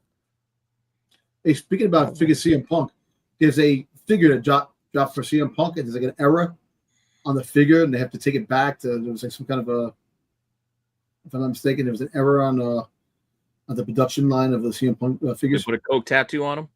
I don't know. Well, Phil. Yeah. They put the Cobra symbol on him. Yeah. He's got the Cobra. He's got the Cobra symbol on him already. No, that's what I'm saying. They don't have the rights to show that Cobra symbol on the toy. They got to take it off. Oh, that's true. Just like Braun Strowman's missing Superman tattoo. Yeah. His figure. Yeah.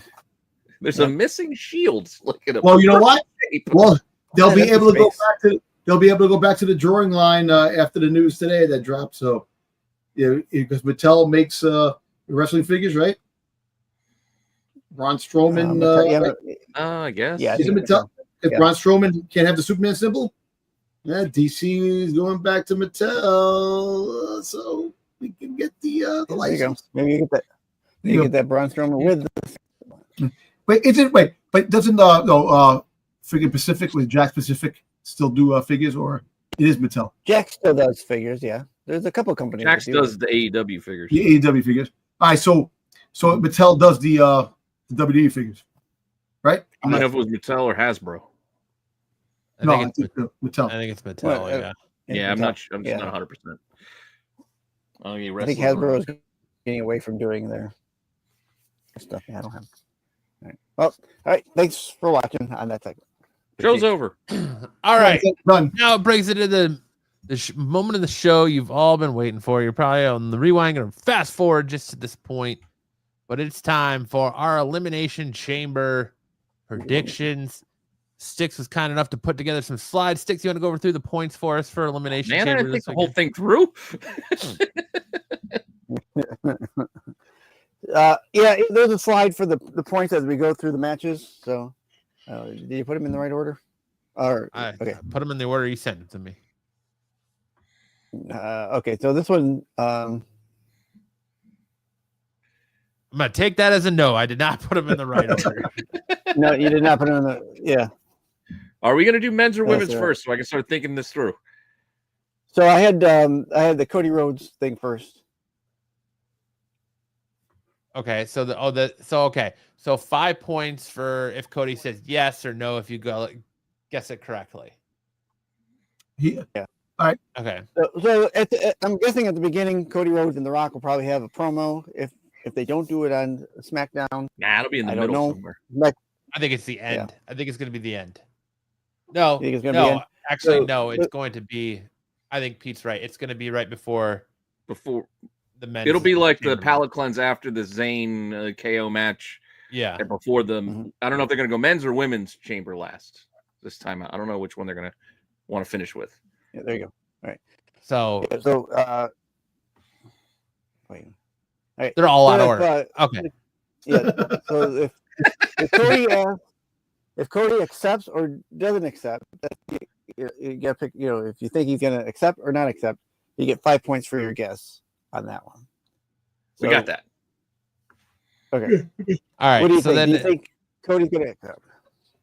And then for the elimination chambers, I'm doing a little hip up there.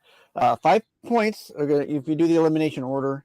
5 points for an elimination pin. So you say the right person pins the right person. 5 points for having the correct final 2 people in the elimination chamber. 10 points for correct winner. okay. So now you can go ask your question that you were just trying to ask. All right. So for I don't know where this is going to happen in the show. Will Cody agree to be the Rock's champion? What do we think? Do we think he's going to, or do we not think he's going to? Dom? No. So are we get? Let me ask this: are we going full like theories about what this is going to cause? Well, listen. Let's just say A lot of things will connect. we can say the theories afterwards, but the fact is that let's just do the questions first, and then we'll go back and see what's what. All right, I I'm going to say- say no as well. I Yeah, don't think. no. I think Cody says no. I think he's going to say no, but he should say yes. Saying yes would be more interesting. Yeah, but I have a theory on that.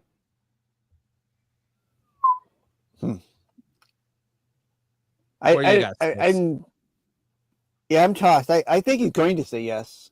I think if he says no, it just kind of keeps him on the same train that he's been on for the last year. So I think he's going to say yes. Long-term booking. Yes. Long-term booking, and I know. got it. I know. I got a good one. I got a good one that makes sense. I think. Well, listen. You know what? Okay. All right. You want to say the wait, you want There you wanna go, say- Pete. There's a spoiler. Men's is first. All right, we're going to do men's, right? So let me think. All right. So go back to the men's. Go back to the next one. Look at the participants in the elimination chamber. Yeah. Right? One of these see him. men will Did not sell like their the soul will sell their soul to the Rock. And I'm going to tell you the guy who's going to sell his soul to the Rock. CM Punk. I agree, 100%. CM 100%. Punk. I have 2 theories on this, though. And you know what? Your theories are probably better. And I want to hear your theories, but I just have a feeling because the writing's on the wall. Because the one thing is that Paul Heyman owes him the favor. That's the one. The one Cooking, thing. Dom. You're cooking. Mhm.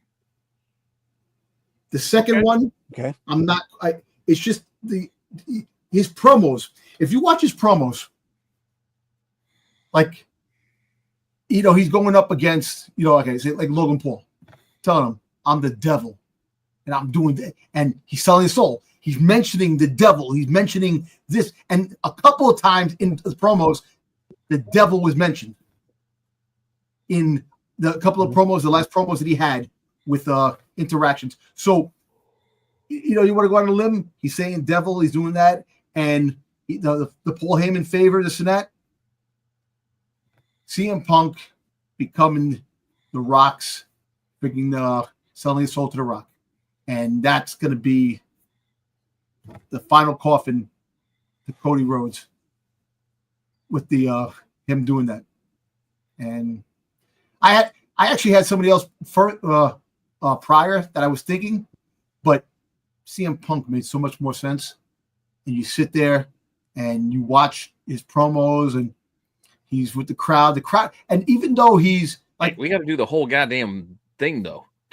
I know. You got to do entries and who gets eliminated by it. Well, yeah, but I'm just saying. But the whole fact is that you think about it. He's Now, like, tell me to think about things. People are cheering him over everybody that comes out, all these things, and they're loving him. That's the whole thing, man. Total backstab right in front of the crowd too, as well. Yeah, I sold my soul to the Rock, the corporate Rock, to get my freaking to get my place in WrestleMania. Right. My question to that is, as you just said, the crowds are already cheering him. So you want to now give that all up to have them boo him? The same argument could be made for Cody. He's not here to make friends. He's here to win championships. He's here to make money. And make money. He don't care about the crowd. He said that in his first promo. I'm not here to make You're friends. the one who brought up the crowd. But I'm just saying, I'm asking you. I'm just bringing up the crowd. The crowd. Listen, you turn your back on the crowd. That's why I bring the crowd in there because The Rock was telling Cody, you don't need this crowd. That's what I'm trying to say. The crowd has a lot to do with the perception of CM Punk too as well. So all those factors with CM Punk. Yeah, I agree with Dom. CM Punk has it. Strangely. Listen, like I said, long term. Okay, we'll do it like this. I think Logan Paul and John Cena start the match. They're going to be the two that start it. Then I think you're going to get probably Seth Rollins, Damian Priest, Punk, then Drew McIntyre. I think Damian Priest eliminates Drew McIntyre to build their feud at WrestleMania if they're going to have one, because Damian Priest dumped McIntyre at the Rumble and then he pins him in the Elimination Chamber. I think Seth Rollins is going to pin I want to say Logan Paul pins CM Punk. I think something's going to happen where Logan Paul pins CM Punk, then Seth is going to pin Paul, and then I think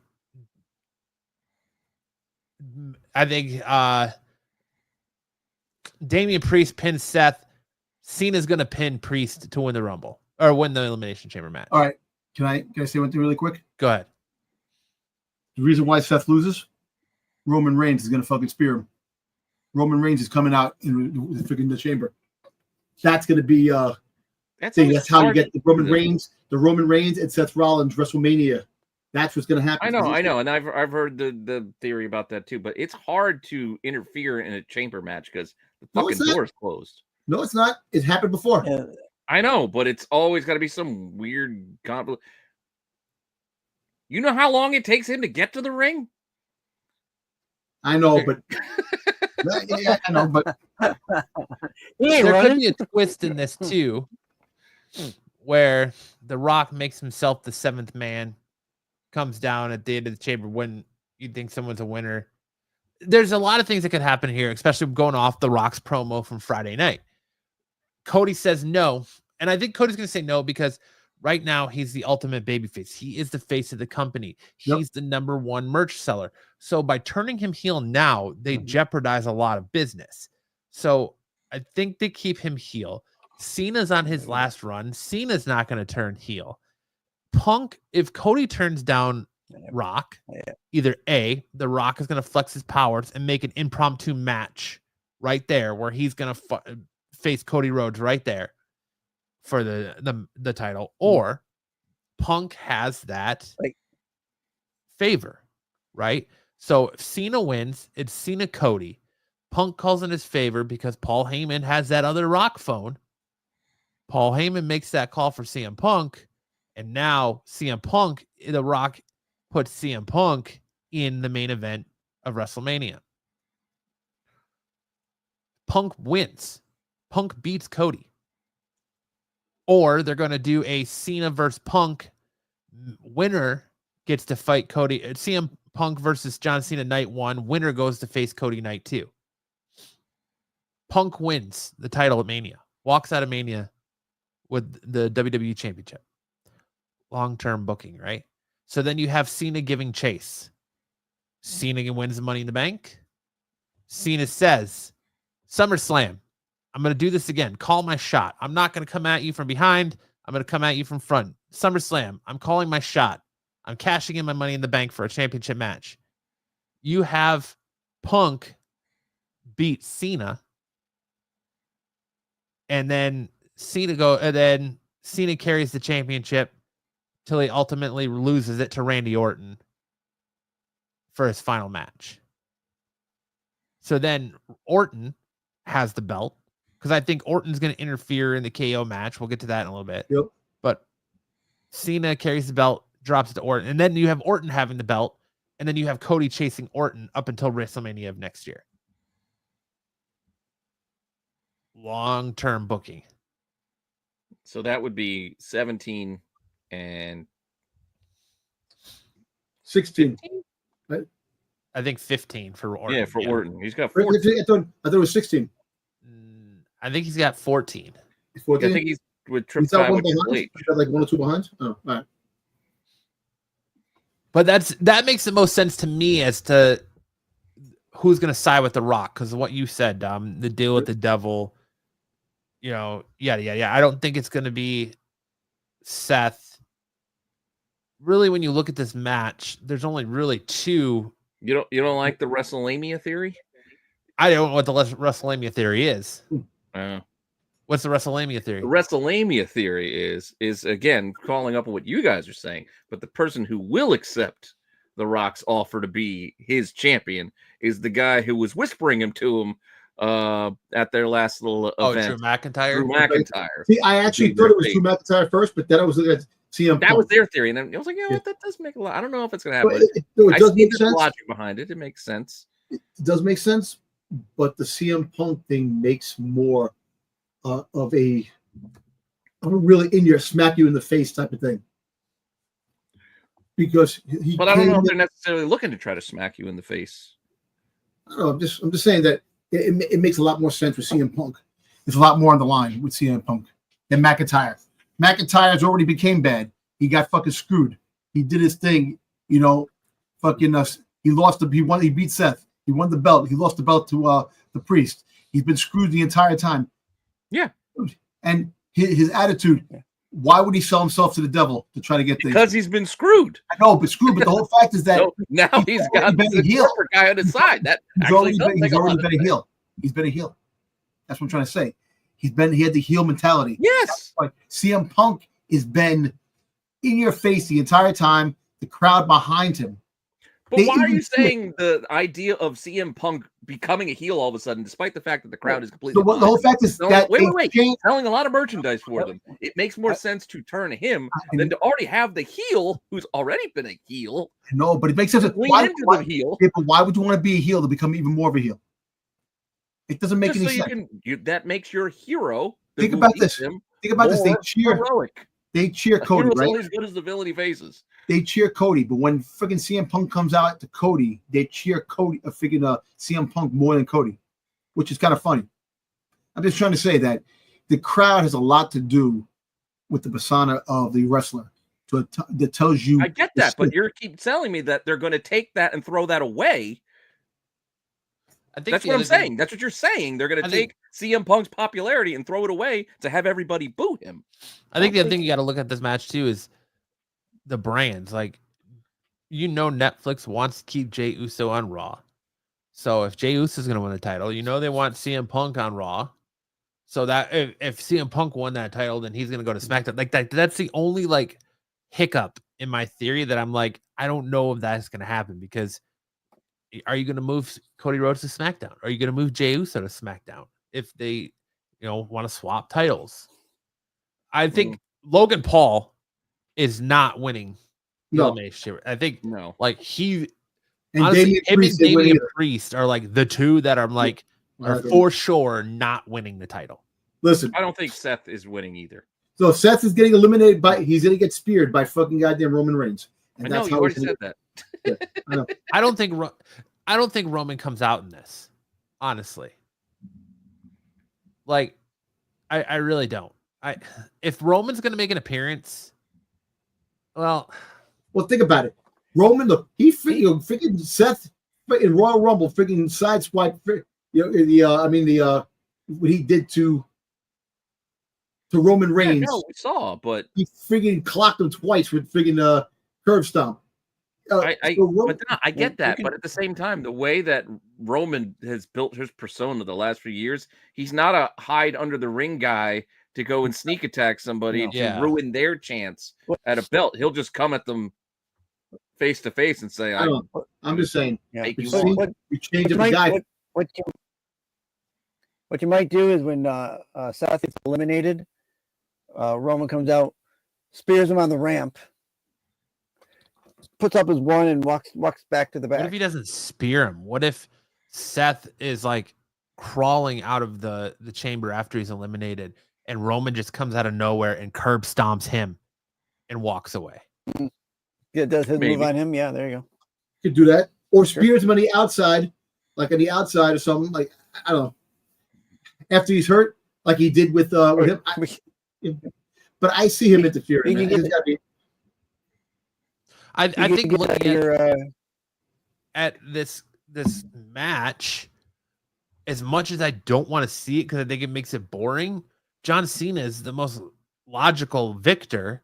It's just a matter of, is somebody else going to accept The Rock's offer and join with The Rock and get that championship title shot as well and get infused in that? Because the leading rumor too is that you're going to have a triple threat between Punk, Seth, and Roman, which was set up the way the eliminations happen in the Royal Rumble, but that seems to be changing lately as far as what that match and what Seth's WrestleMania plans are going to be. Look, you need the match between Seth and Roman, because Roman has never defeated Seth. He's defeated everybody. This is the chance to finally defeat Seth. And I get that, but that's what I mean. I don't think he needs. We don't need to build to it with another like sneak attack. I think it sells itself. If that's what he says, I want you. That match is set. Like that's big enough on its own.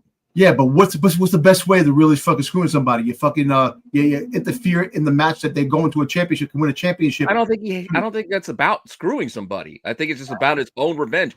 You did this to me. I just want to kick your ass. That's all I'm saying. It's like I don't think it's necessary to then also steal his opportunity because that's been overdone. Like you don't have to use that angle here. You can use that for somebody else, if anything. All right, let's let Pete and Sticks tell us who they think enters and who pins who and who ultimately wins. You can go Sticks because I'm still working through this in my head because I was on board, Matt. You know, I've told you before about I thought Cena was not going to win but get Money in the Bank, and that would be his angle. But now in my head, I'm trying. It's just like when you look at it logically, him and Punk are the only two that make sense. Like logically, unless The Rock comes out and after Cody turns him down, I think a lot of it's going to depend on what happens between Rock and Cody. That's why I'm. You know what? Sorry, Sticks. I'm going now. No, go ahead. And I'm changing my mind. I think they're taking those merchandise sales and they're going to let Cody accept The Rock's offer. So this way, when he faces Cena, who wins this match, Cena's the face and Cody's the heel, who will quickly realize the error of his ways in having done that and how it cost him everything. And then he can start his own road toward redemption.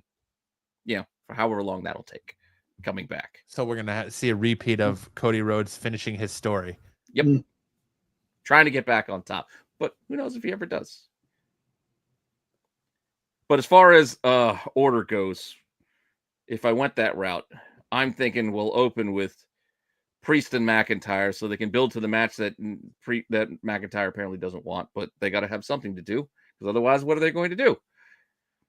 So we'll start those two off. Maybe we'll mix in a Logan Paul here. And then maybe Seth comes out. And we have no eliminations yet. I think we'll have 4 before we start getting there. And then we'll get some sort of sneaky elimination of a Claymore out of nowhere. We'll take Priest out. And then Priest will want his revenge. Because now they're both on SmackDown. So it does make more sense that we'll see more of a feud between the two building towards now and Mania. So McIntyre can pin Priest. We're leaving the other 3. And then Punk gets introduced because I think Cena will be last. I think they're trying to save him. I mean, he's don't know how ring shape he is in, so they're going to save him for a little bit longer. Maybe we'll see a mix up between what do I got? I still got McIntyre, Paul, Seth, and Punk out there. Punk take out a look because I don't think Logan Paul is going to sneaky eliminate anybody again. I think he'll probably end up getting taken out by Punk, and then they'll probably have words at some point. I don't think they're going to build towards anything immediately, but it'll be something to be able to place on the back burner for a while. McIntyre and what we got? McIntyre, Punk, and Seth left. Got to figure out a way for, again, Seth and Punk to build, because I think they probably will end up still doing that triple threat. Even though it may not have the cachet that it once did, they might still go with the triple threat, mixing Roman in at Mania, because I'm going to have those two somehow costing each other to continue their little feud. Maybe McIntyre pins one. Maybe Cena finally enters and he pins the other. But their last two that I'm going to have is going to be McIntyre versus Cena. But Cena wins it to face our corporate Cody at Mania. Maybe Punk comes in and screws McIntyre somehow to let Cena get the win. Because I still think I don't think the favor gets called in yet. I get what you're saying. I like the favor idea. But I don't know. I haven't 100% thought it through, so I can't get on board for it yet until I can sit on and chew on it. I do like your theories, but I got to go with this one for now. To be contrarian, too. Okay. I mean, again, I wouldn't be surprised if Cody tells The Rock no, and The Rock comes out and beats the shit out of Logan Paul and locks himself into the pod. And, you know, part of, if you go back to SmackDown, the press conference, The Rock says something in the press conference where he says, you know, this dynamic between the final boss and Cody can go on without ever having a match. So it makes me think that The Rock isn't going to be in WrestleMania just by what he says. So that's why I think the favor is a good play, because it allows The Rock to still be represented by one of these men, and Punk just makes the most sense on calling in the favor, because I don't think people really want to see Drew McIntyre versus Cody Rhodes. It's not a big a draw as CM Punk versus Cody Rhodes is. Yep. Yeah. No.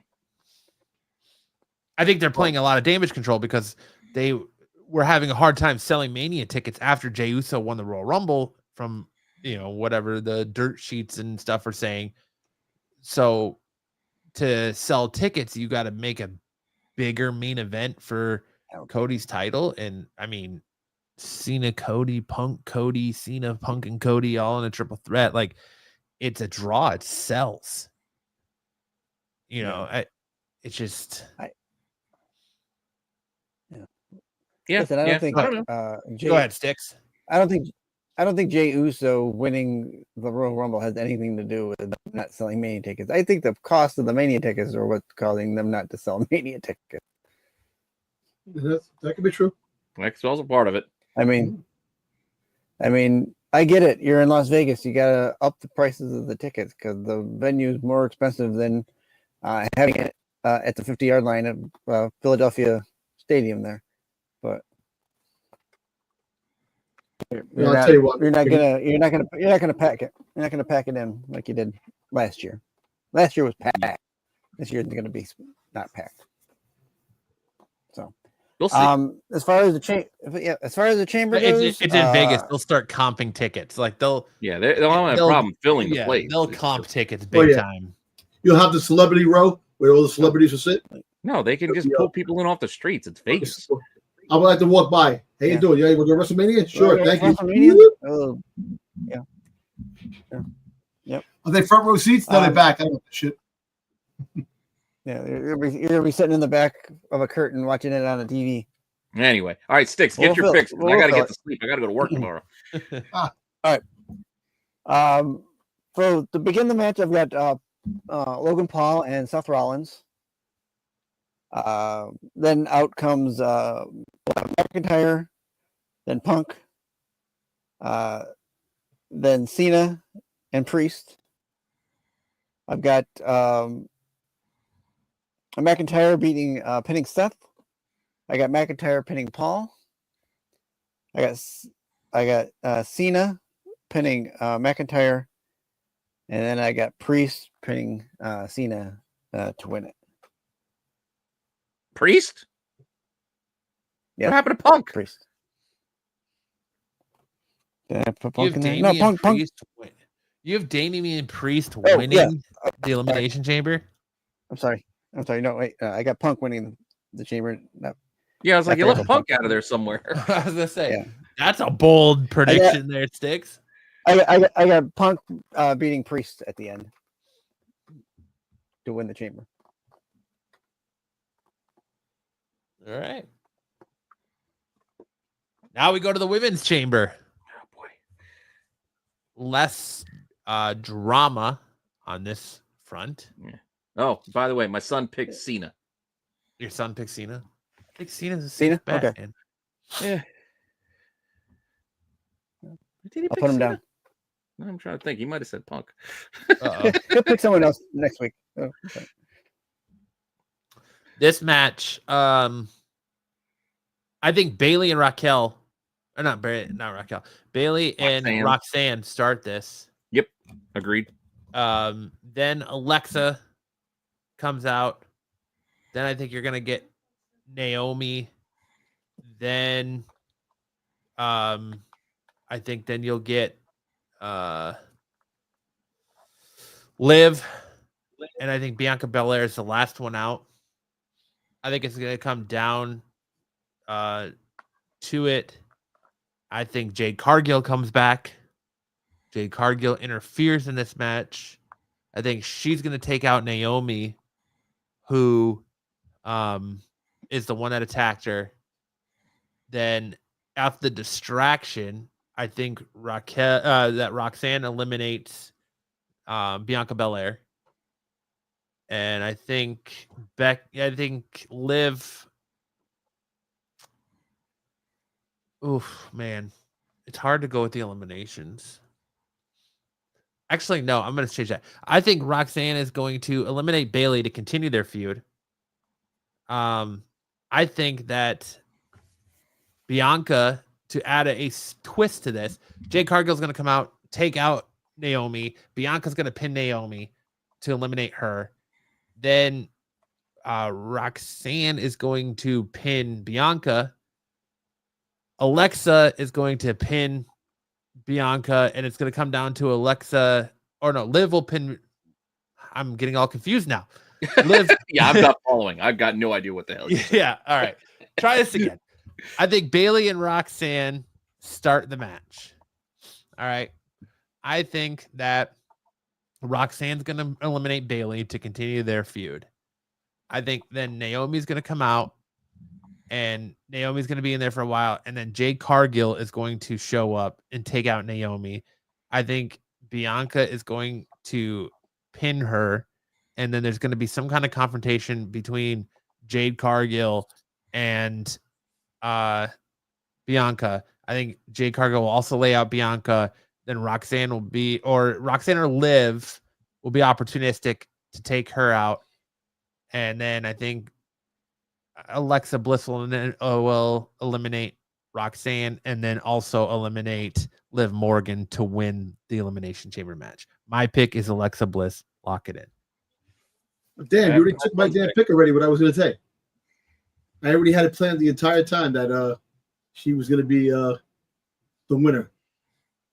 Because, yes, Roxanne and yes, Bailey are going to continue their feud, and Roxanne will eliminate Bailey. The whole thing with Naomi and friggin' Jake and Bianca Belair and Naomi is that Jade Cargill will be coming out, and she will know who's the other person that eliminated that put her in the hospital, which will be Naomi. With that, Bianca does get distracted from that situation, and they'll give Liv Morgan the opportunity to pin Bianca Belair. So now you have Bianca Bel, you have Roxanne Perez, you have Liv Morgan, and you have Alexa Bliss remaining in the fight. Now the whole fact is that the whole thing is that between that time, you know that Liv's tag team partner will be outside the ring. She'll also feel the wrath of friggin' Jade Cargill, because Jade Cargill is going to go after everybody, and that's going to be a distraction too, where Roxanne Perez definitely is going to pin Liv Morgan. After that, all going back and forth, Roxanne Perez is going to come very close to eliminating Alexa Bliss, and Alexa Bliss is going to wind up getting her and knocking her out, and she is going to win the chamber. So it'll be Alexa Bliss left with Roxanne Perez, and Alexa Bliss, Sister Abigail, was it face drop? What's the name of that move she does now? That the new she does the Sister Abigail with right into a like a reverse Sister Abigail or yeah. something. So it's a Sister Abigail into a DDT. DDT. So my pick is Alexa Bliss as well too. Again, both of you agree with my son, but I disagree with all of you. I feel like Charlie Day in that episode of Always Sunny where he's got the board and it's just you get into it. And you're like, there's a lot to what get into this, but I just don't see. Well, I guess you guys are banking on it's Alexa Rhea, even though Alexa's on the blue brand, Rhea's on the other. I know that doesn't matter because we're gonna have a draft. Things are gonna get shook up afterwards. But again, I'm gonna go with the Bayley Roxanne to start because they want to keep building that little feud up. So we got that going. They're both on Raw, etc. They've already got something started with NXT. We'll see it play out there. Those two opening the match. I think Alexa gets in early at the third spot, and is Roxanne? Yeah, she'll probably pin Bayley in there, and then they'll get a feud, and then Bayley will get her comeuppance later. But Alexa will be in there, and then we'll have Liv Morgan come into the mix. We're gonna save Naomi for the very, very end. She'll be the last one. Bianca will come in before her because Naomi will be revealed, as I said, before this chamber match to have been the person who took out what do you call it? Jade, which is going to have Bianca chomping at the bit to get to her, but she's going to be in the box the entire time because she's not going to come out till last. But they will be the final two. As far as how the other ones play out, I'm trying to debate on whether I can see them having Roxanne pin Liv because again they're on Raw. Maybe they'll build to something there, but I don't think so because we got the Bayley thing. We can have Alexa pin Liv Morgan, and maybe Alexa, if they do go back with her joining up with the Wyatt Six, reforming her tag team with Nikki Cross, and maybe those two will end up coming for the tag team belts at some point. I don't know. It's a possibility. Most likely, Bianca will just get the pin Liv Morgan as a revenge for you beat me for our tag team titles. I get my revenge against you.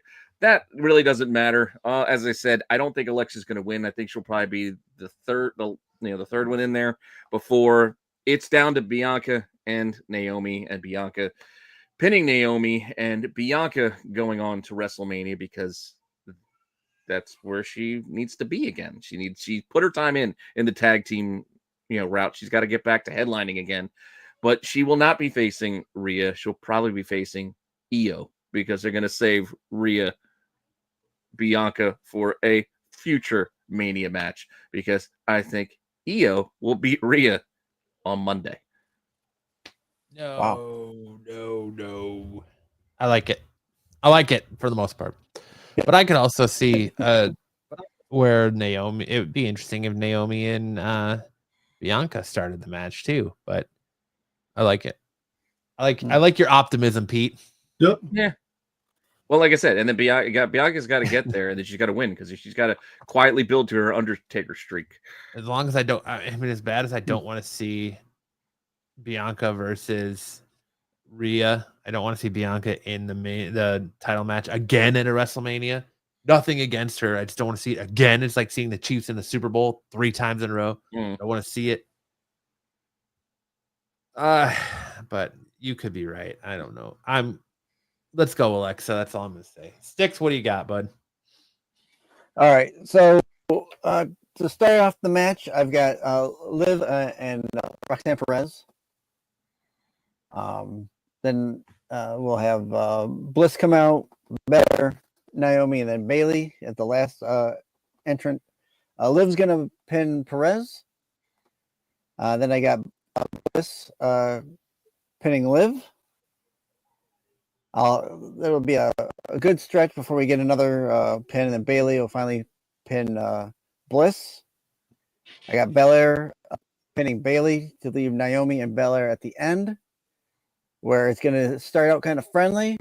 Then Jade's going to come out, have some words, and find out it's going to be Belair that was the one that attacked her, to where Naomi beats Belair, or either that or vice versa. But it doesn't really matter who comes out of that one, because I think Belair going. Well, hold on. Let me finish, because I think Belair going heel is going to tie her in with Street Profits. Yeah, it's the bit I don't see. Faction. You don't see that? You don't see her just don't think she's one that she wants to be Rey Mysterio. She doesn't want to go heel if she doesn't have to. And I don't think she has to yet, at least at this stage of her career. Well, for sake of the matter, I'm going to say that Naomi wins the Chamber over Belair. That would be a good match too. Different, but I don't want to see Naomi in the WrestleMania match. It's just her moveset is just not at this stage. Like you, that somebody ran into my ass. The drive, but whatever the hell, rear view, like that's a move. Scream real loud in my ass. It's just you ran into my ass, and then I did a the split on window. You. Entertaining. It's not that I don't like her. I don't see it here. There's something especially you want to see her against Rhea. If you think Rhea's still going to hold it, like Naomi and Rhea, right? That's not going to sell any tickets. How cool would it be to see Alexa Bliss win an Elimination Chamber match and go to face Rhea at Mania, and halfway through the match against Rhea, the Wyatt Six gets involved and Alexa wins, and they hand deliver the title to Alexa Bliss to start. That could be cool. But my only run. problem with the Alexa thing is that I don't think she's had enough time to reestablish herself into anything yet. That's all. I think it's just not enough. She's doing those promos, and there's no history to build off of them. You're saying where the belts and things are. If Charlotte Flair can come back after a year and a half and win the Royal Rumble, why can't Alexa come back and win the title? Well, because it's Charlotte. It's just built in, I guess. Nepotism. Yeah. Well, it's that. And you also, at this point, I know they originally, I think they wanted to have her be a face, but you got your Charlotte as the heel, and you get people to get behind Tiffany Straton as a face, which the crowd was already cheering for her anyway. Yeah, the crowd wasn't going to take her as a face. Oh, I definitely think Tiffany's beating Charlotte at Mania, no question. Yeah. So that's yeah, that's kind of where I'm at. It's just because, like Dom, you said before, the crowd's important. That's why I think it is important, and I don't think they throw away the cheers without a reason. But you did bring up a good point about Punk getting more of the cheers than Cody these days. So I think, merchandise sales aside, we could see that again. Now I'm leaning into him accepting the Rock's offer. We could see it, but it'll be a short term. I don't think merchandise not like a full heel turn, just more of a I'm doing what I got to do. Doing what's best for the company. We'll get a message from Pete. All right, I'm on board. I'm on board with the Punk. I'm on board with the. I got to think about it. I do like it. The bringing in the catching in the favor, that it could make sense. I just was in my head thinking this is not Punk's Mania. He'll get his next year. I felt with Cena, this is his last year. But I also didn't think he was going to win it until now that I've changed my mind, because it's like, it's Cena's time. Punk, you get next year. I still think you're on the right track with Cena being more interesting if he's chasing something through the remainder of the year. And I think that too would be fun. Him chasing Punk gives you that feud again. And then at SummerSlam, he beats Punk. So he has his 17 run. And then you have Randy be the one that takes it from him at whatever the same time, Survivor Series or whatever the final pay-per-view next year of 2025 is going to be. Yeah, at the same time, what got me thinking about you bringing up, and I also said it too, that if Cena wins the Money in the Bank, but he wouldn't do the sneaky kind of cash in. But who would be fun to have that? Punk having the Money in the Bank belt would be a lot of fun for a few months. Yeah. All right, let's go into Tiffany Straton and Trish Stratus versus Nia Jax and Candice LeRae. Pete, you're the guest. I'll let you start on this one. 10 points for the correct winner, 5 points for the correct pin. Who eats the pin? Really don't care. I don't care. They didn't build this up enough, and I'm tired of the Tiffany and Nia Jax. I'm over that, and Candice LeRae. Well, the whole fact is that she did take the fucking belt from Nia Jax, cashed it in. I know, and they've already wrestled each other half a dozen times, it feels like, since then. So it seems settled. Let's move on. But I think it'll probably be the face, Tiffany and Stratus win. Maybe they build towards some sort of Stratus Tiffany match down the line. Maybe they're friends for a little bit. Maybe Stratus goes heel again, and then that's the SummerSlam matchup that they build towards if Tiffany retains against Charlotte. It's a possibility, but as far as who's getting the pin, I guess it's got to be Straton pinning Nia Jax just to close that book so we don't see this done again. Yeah. Sticks, go ahead. I'm actually going to agree with Pete. I don't care either. I'm just teasing. Yeah, Tiffany time is great. Everyone loves seeing her, but the Nia Jax Tiffany thing, I think you can go so long on it, and it's Nia at one point had moved on, but they keep putting her back in with her. Yeah, so it whatever. Tiffany and Trish are going to win, and I think Tiffany pin Jax. What happened? Tiffany what? Pin Jax. Dom, go ahead. Yeah, I see Tiffany and freaking Trish winning. It's in Trish's hometown, so I can see them winning that. I see Tiffany freaking pinning Nia to solidify that I'm the real deal, and that's going to be that and move on. Now, does Trish turn heel again and go after Tiffany? Only time will tell if that's the case, if she wants to go for a championship. But I think this is the end of the Nia Jax and Tiffany time feud. I think it goes to another direction after this. Yeah. Please. Me personally, I think the Candice LeRae fucks up, and I think Nia goes after her. Fucks up, and that kind of takes it away from Tiffany time. She causes them to lose the man.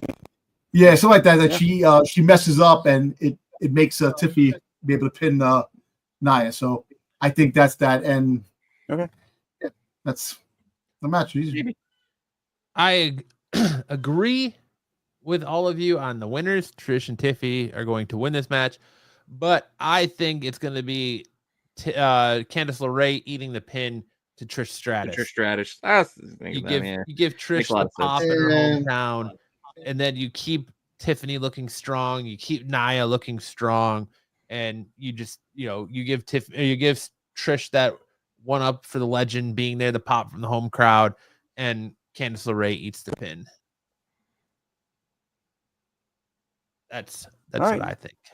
Yeah, that's fine. That's not bad. Maybe I changed my mind. Who's keeping records of all these picks, by the way? Sticks will just go watch it in the replay. All right. Yeah. I'm changing my mind. I'm going with Trish pinning Candice LeRae. Matt sold me. He's right. Go over the pop. Get off my bandwagon, Pete. You made a good point about keeping the other two strong. Like there, as much time as they spent on Nia Jax, they don't want her eating any pins if she doesn't have to. Yeah. Not until she revisits her feud with Alexa Bliss. Yeah. All right. And then up next, Sami Zayn versus Kevin Owens in the unsanctioned match. 10 points for the correct winner. Who pulls off the victory in this match? I'll let Stick start this one. I got Kevin Owens beating Sami Zayn on this one. I think Sami up for some time off. So, what was that, Dom? Were you ordering pizza? No. I'm just saying something. I think a dollar slice from the 24-hour bodega. Yeah. Bodega. I'm hungry, but I gotta. Go ahead, Pete. I think. Go ahead, Pete. Oh, sorry, Sticks. Were you not done? You're breaking. Well, I was just gonna re-say what I said. I think that Zayn is due up for some time off, so him getting pinned is gonna give him some time off and to come back later for Money in the Bank. Your internet and being in a delay is throwing me for a loop. Yeah, it's kind of. Yeah, I think it's going to end up going the other way. It's probably just like we were saying earlier. I think it'd just be a Sami win with the help of Randy possibly coming back to help interfere, to help build that match between the two. But I do like the idea of that Sami's going to need some time off because I don't think we have a plan for him for Mania. So we don't have him doing anything. Even with the assisted pin. Maybe we get a situation where, he's got carrying cross the package pile driver again, but then KO gets RKO'd, and then Randy drags Sami on top of KO, kind of like finish. Yeah. Carrying cross is the only thing he's really got in the wing that he's been doing, other than KO stuff. So. Which has been good. I love the carrying cross. I think carrying cross stuff has been good. Dom Tolber. All right. This is my thing. Funny that you bring up carrying cross. All this time you think about the Randy Orton's going to come out, that he still might, but the fact is, word on the street, he's got coming back until the next month, until the end of next month. For another month, so we might not see Randy Orton. To get the freaking carrying cross in the picture, that he helps KO win, and that is going to make Sami Zayn fight the carrying cross. It's going to start that feud right there.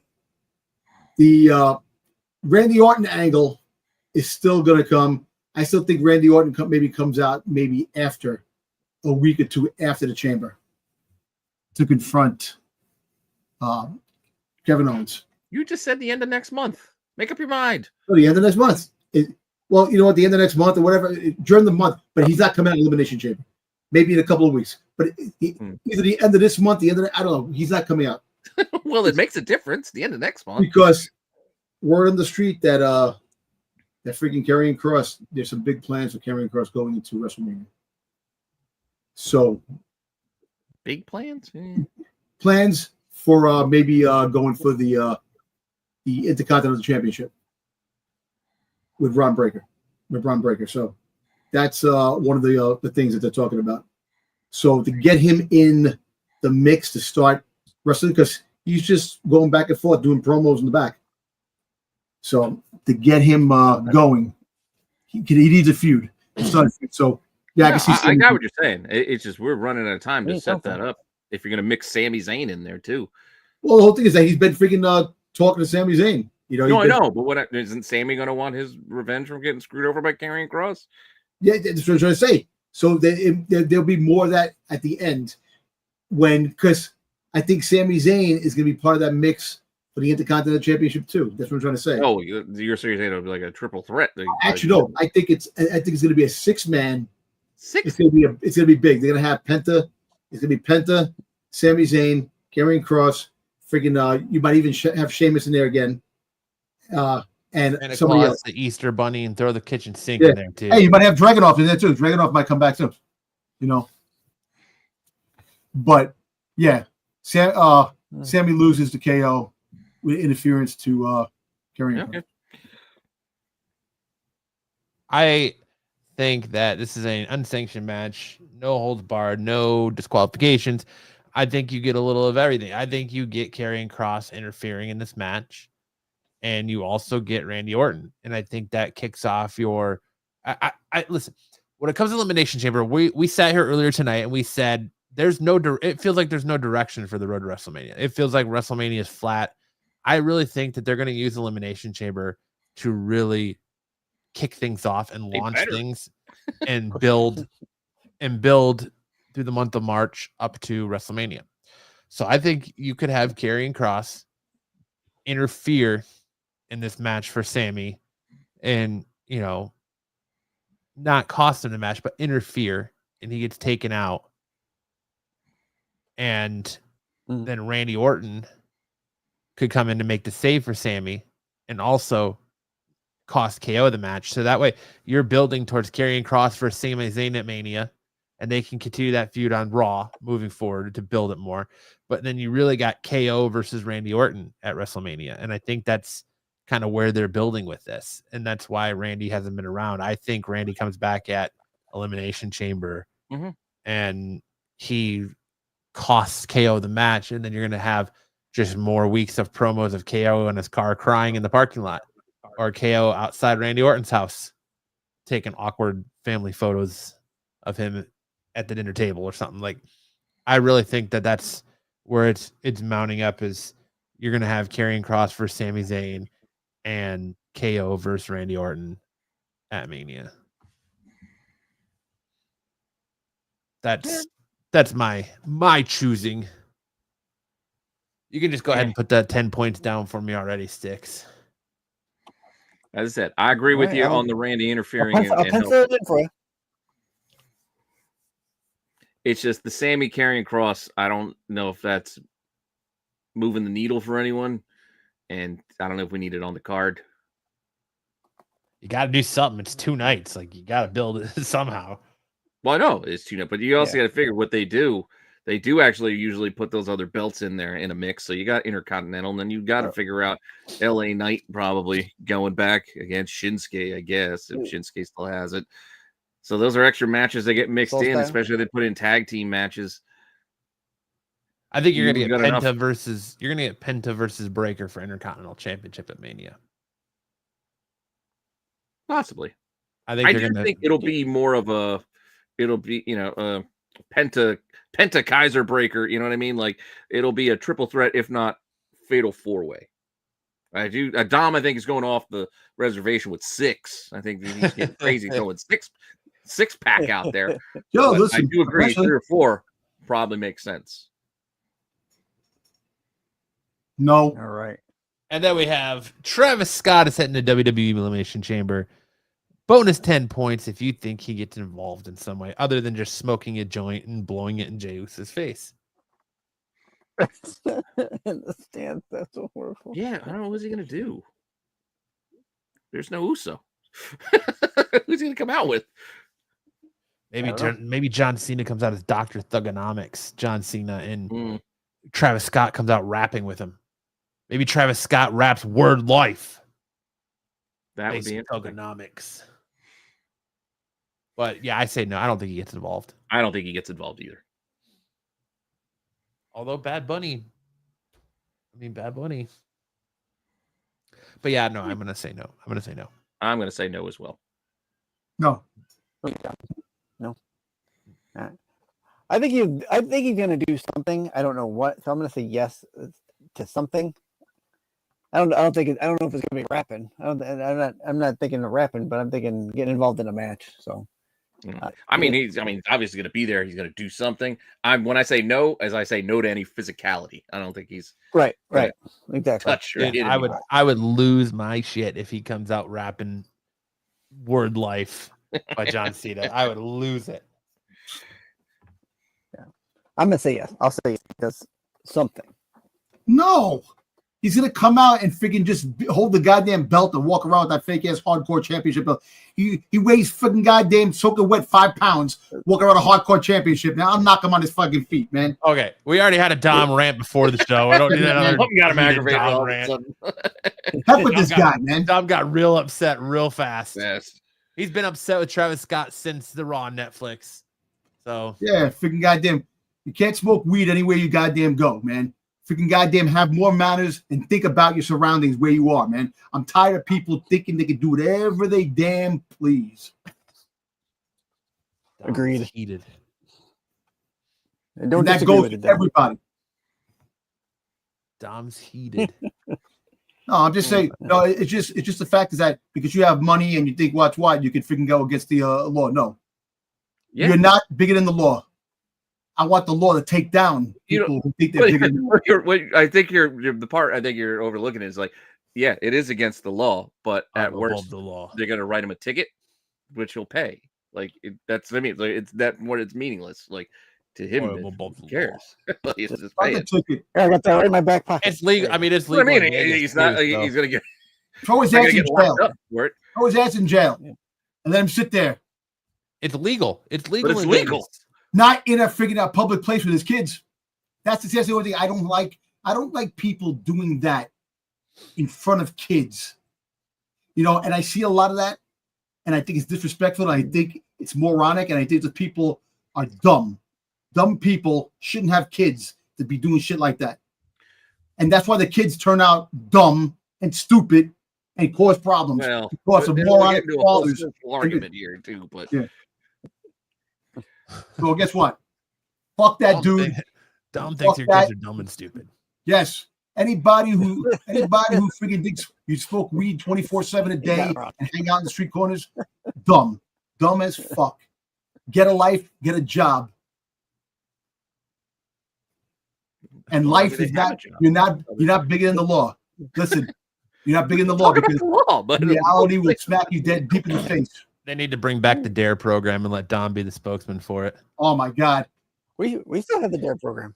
The DARE program's I still see there. that shit over here all the time, man. These young kids walking around smoking weed. I just want to fucking punch them right in the mouth.